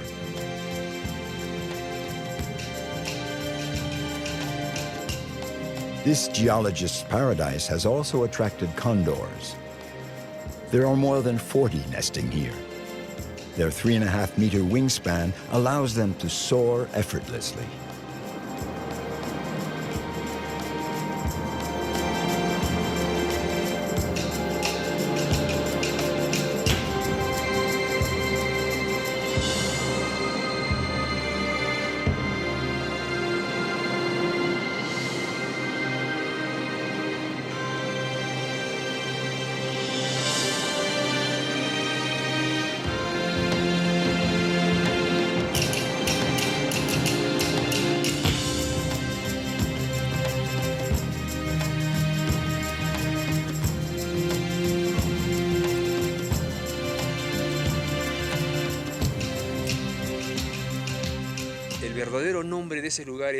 The real Aymara name of this site is Charlia.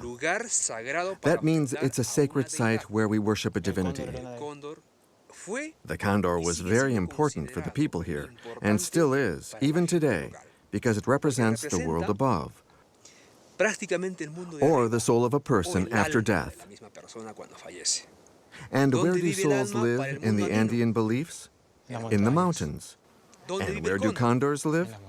In the mountains. The condors were here before the Incas.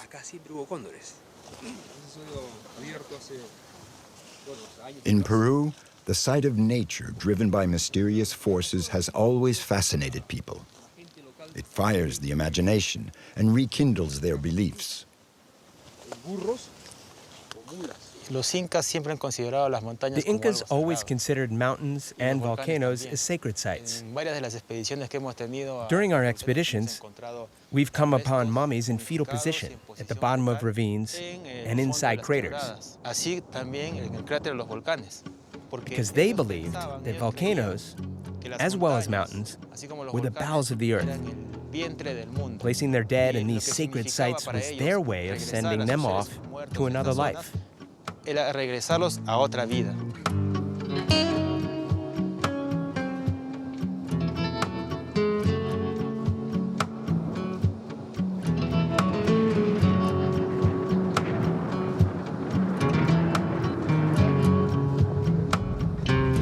Tutupaca, Yucamane, Misti, Tixani, Pichu Pichu, Chachani, Ubinas, Hainaputina. This is not an incantation, but the melodious names of the volcanoes, all very much alive. Their breath tints the sky. Their rumblings make the altiplano tremble. They all inspire the fear of a massive explosion. A few, like Ubinas, are monitored very closely. In 2006, the population living on its slopes went through living hell. A huge cloud of hot ash engulfed the village of Querapi. Querapi is 4 kilometers from the crater, and the quantity of ash that rained down on the village was very harmful for the villagers. In 2006, it was a scene of total confusion. No one was prepared for a volcanic eruption, so eventually the authorities evacuated the village. The village of Ubinas, a mere 2 kilometers from Querapi, suffered similar torments, but is still inhabited. In the background, the summit of the volcano veiling the horizon remains an ominous threat to the villagers.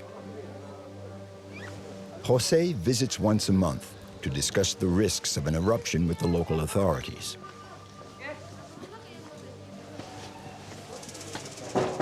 Claudio. Hola. ¿Cómo estás?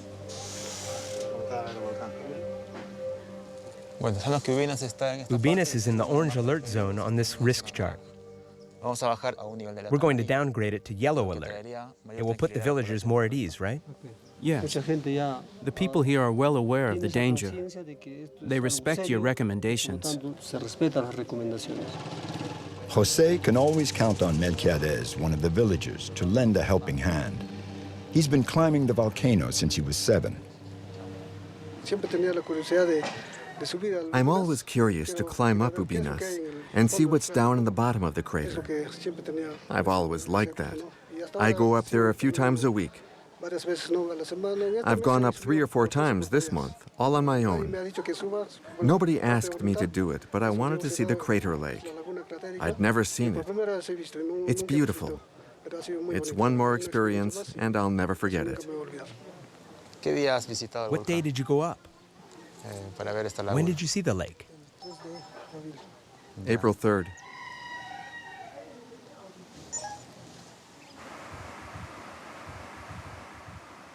Nos encontramos en el mismo cráter del volcán Ubinas. Observamos en el fondo del cráter del volcán Ubinas una laguna natural. Ahí observamos.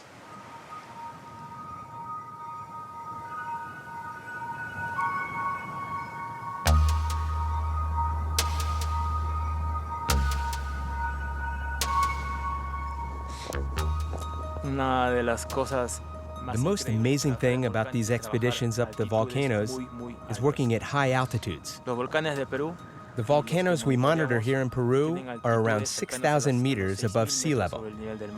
It's exhausting, but it lifts our spirits to know that we're working for the common good.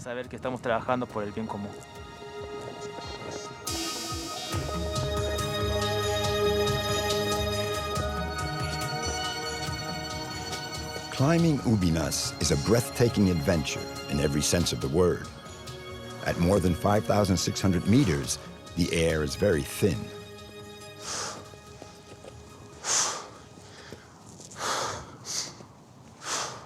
Today, the volcano seems to be dozing peacefully in its bed of snow, a deceptive calm, for this crew has first-hand knowledge of the volcano's other facet. On August 6, 2015, they had front-row seats when the volcano offered them a stunning spectacle. Nos encontramos en el mismo cráter del volcán Ubinas. Observamos los impactos. Está muy caliente.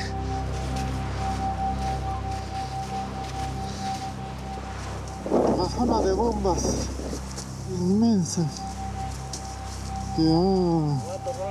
Corres de frente al hueco y calculas su largo y su ancho con pasos. Calcula su largo y su ancho con pasos. Y ahí puede tomar foto porque ya no hay viento. Tome foto de una vez. Copiado, doctor, copiado. Ya hemos tomado fotos y filmado. Un cráter de 23 por 15.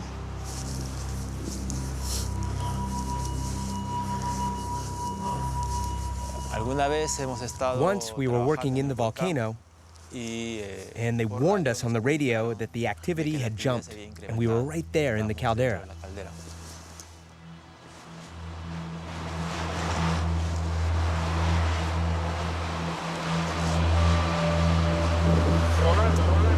Apúrense, tomen foto, varias filmen y vénganse, regresen, ya no se queden mucho. Y no se, por favor, no se queden mucho, regresen. We were pretty quick to react. They told us to evacuate, and when we were halfway out of the volcano, there was an explosion.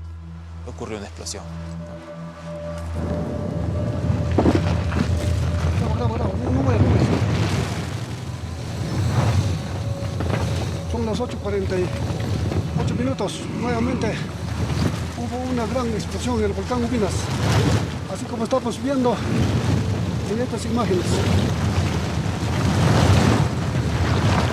Esta es la explosión.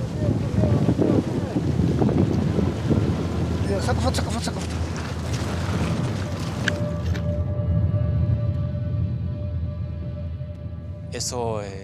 It was incredible.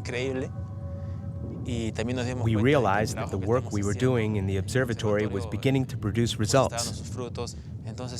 So the risk that we, a handful of scientists, are taking help us on other volcanoes like El Misti, which has a huge population nearby. El Misti means the gentleman. 1 million people live at its foot. It awoke in January 2016, emitting very noxious gases, a huge risk for the population of Arequipa, which is growing constantly and keeps settling closer to the Colossus.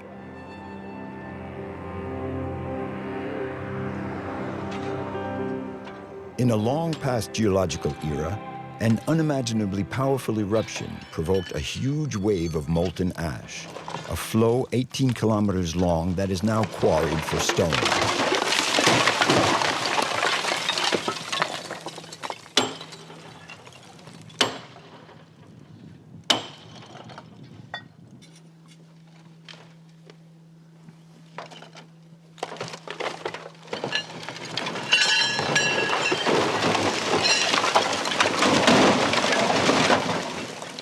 This soft stone was used in the construction of Arequipa and gave it its nickname, the White City.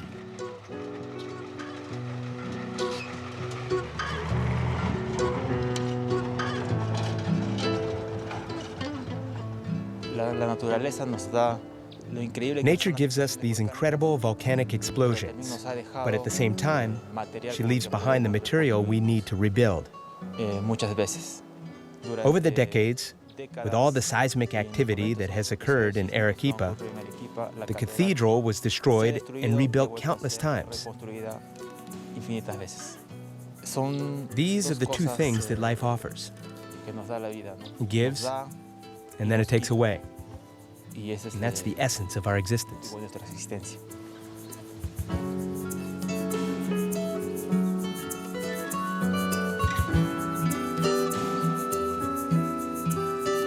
In Peru, nature is intimidating, but doesn't frighten the more adventurous.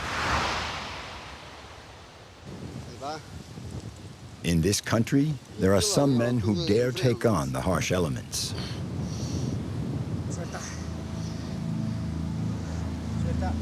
Dale. Growing up in the Andes gives one a vertical vision of the world. Alto. Ya, lo tengo. ¿Tienes? Lo tengo. Siempre me han gustado los retos. I've always liked challenges. It's guided my life. It's what makes me an adventurer. I love engineering. I love technology. Being in a place that's hard to get to, where you won't find many people. No es fácil de acceder en un lugar que no todo el mundo va. There are so many things that inspire me every day. Everyday life inspires me.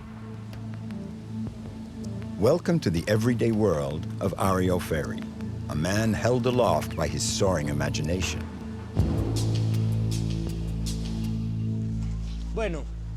This is the entrance, a transparent cupola to get the view of the Ollantaytambo Valley. Here, you have the wooden floor. This capsule will be the dining room. The elliptical part here will be transparent, again for the view on the valley. And from here to here, in the back, you'll have the raw rock. This will be fastened to the cliff face. Here you'll have grottos, plants, hanging orchids. When it rains, the water will run off underneath. And the other door leads to the bathroom, which will also have a transparent floor.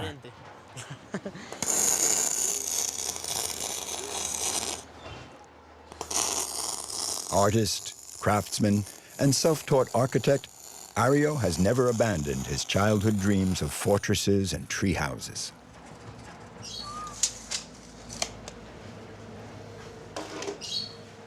Ya. Bring the door over, we'll see if it fits. Inspired by tales of adventure and space exploration, fascinated by his nights spent hanging from a cliff, Araoz brought all his passions together to invent a system of inhabitable pods, futuristic shelters clinging to the mountainside. Firma. Ya, sí es, esta es. Perfecto.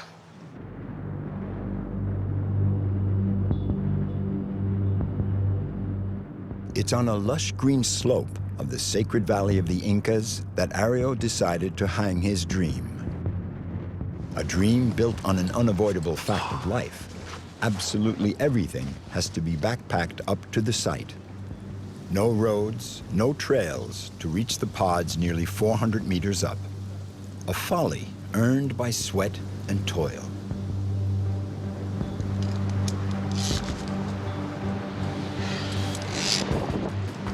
It's a pharaonic project, which began with installing the Via Ferrata. 900 metal bars fixed to the cliff face to facilitate the ascent. It takes an hour and a half to reach the site. Araoz can always count on his good friend Americo, a mountain guide like himself.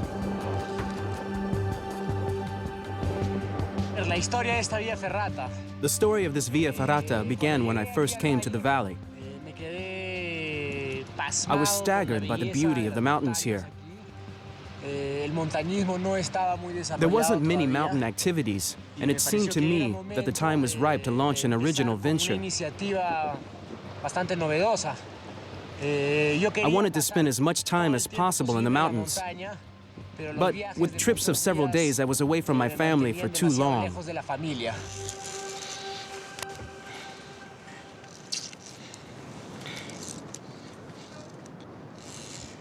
To share his passion for the void with as many people as possible, Araoz forged forward and created the Sky Lodge, which has been open for business since July 2013. The Sky Lodge is a guest house. You could also call it a refuge, a sleeping capsule, or a base camp. I call it a vertical living pod. This one sleeps 4 persons. They can spend the night suspended in the air with an incredible view on the sacred valley and feel what it's like to sleep on a cliff face and almost what it's like to be a condor.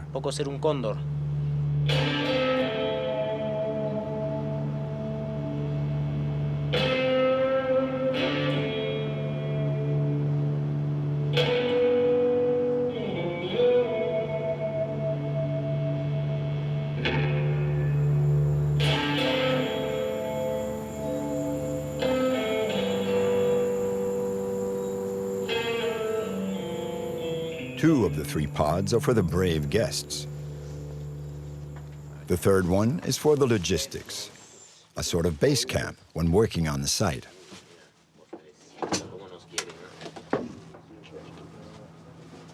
Una sopita caliente, qué rico. Now they're ready to add a 4th capsule. That will be the dining room.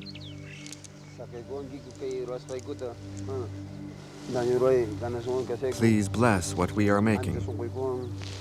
My brother and I offer it to you with our hearts.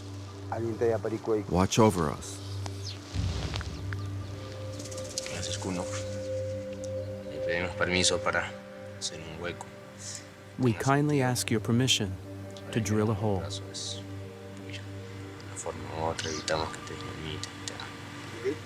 You have it?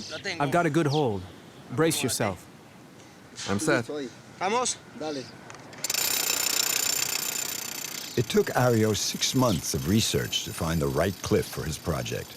For in the sacred valley of the Incas, every slope, every summit, every crest harbors relics that are now protected. The Incas were great mountaineers. It was hard to find a cliff face without any ruins. I think they must have even come through here. The Incas are a constant source of inspiration, with their irrigation channels, the suspended ruins, all without any technology, just their intelligence and the relationship with the Apus, the sacred gods. I still think we have that in common, even today.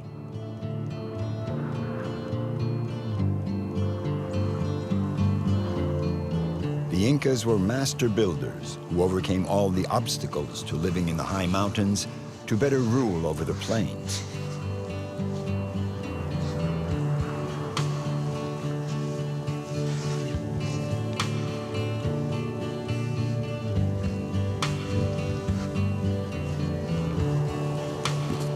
The ruins in Peru have hardly been touched by the ravages of time. They are a testimony to the ingenuity of those visionary architects who, like Araoz, challenged the limits of the possible and erected unthinkable structures in the most improbable places.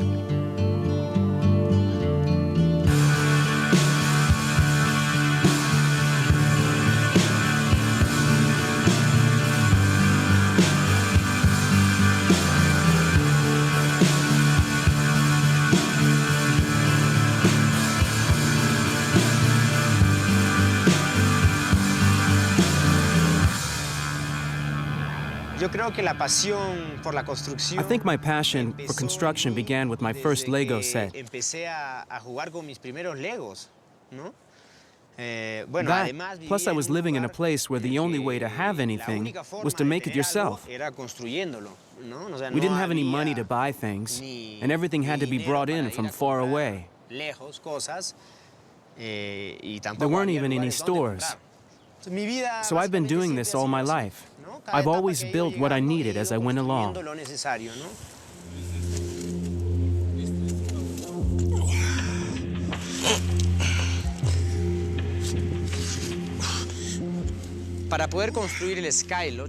It took me several years to construct the Sky Lodge.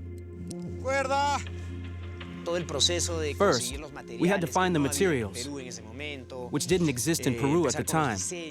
Then there was the design and the engineering, and at the same time the location spotting, testing the sites to see how the rock fractures.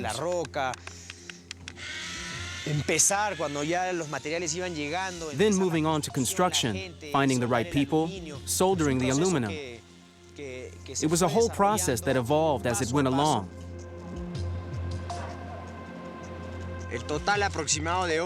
The total time I've spent suspended on the cliff face is close to a year, with days of 12 to 14 hours. Gracias, papicha.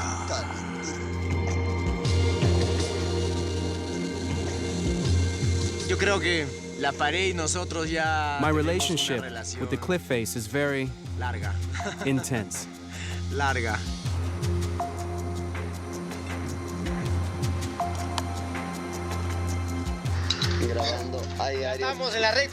Now, We're coming into the home stretch. We're installing the safety cables to sleep safe and snug. Americo, how do you feel? I feel just fine inside. How about you? I'm over the moon. Just another day at the office. When he's not hanging out at his office, Ario can enjoy his other passion on the Urubamba River a few hundred meters lower down. His coat of arms, the piole, and the paddle.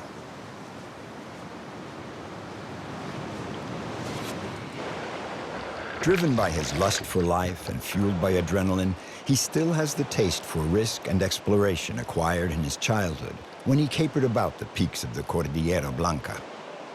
A jack of all trades, he used to be a whitewater guide and spent 15 years running rivers the world over. Then he came back to drop anchor in Peru. Speaking of rivers, I'm like a fish in water. When I used to work on the river, I couldn't even last a single day out of water because I felt as if I were drying out. I was anxious. Something was missing. I had a kind of craving, and it was a craving for water. It's thanks to the kayak that I am the person I am today. The kayak formed me as it forms a wake in the water. It's a birthday party here on the banks of Lake Puray. Ario is 36 years old. He's a father of 3 children, and he's celebrating several full lives already. In Peru, they celebrate special occasions around a pachamanca, meaning earth pot. They heat stones for 5 hours, then the food is cooked in direct contact with the elements.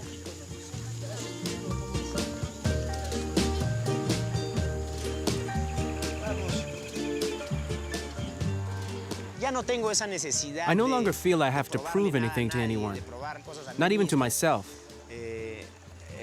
I'd prefer to have some fun with my children than go off and do something really extreme. I think that's part of the physical and psychological changes a man undergoes when he becomes a father.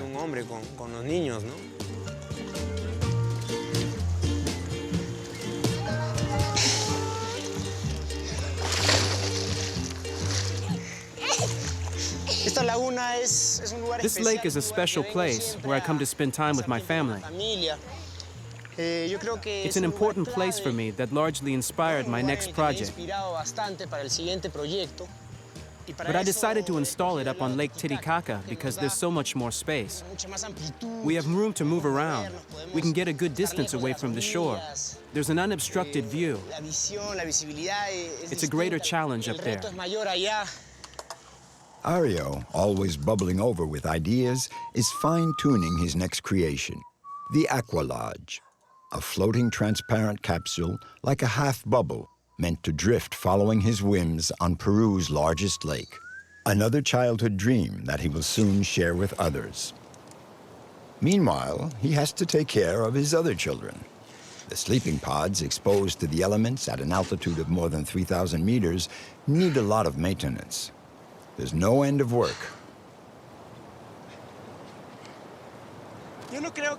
I don't think I'm crazy.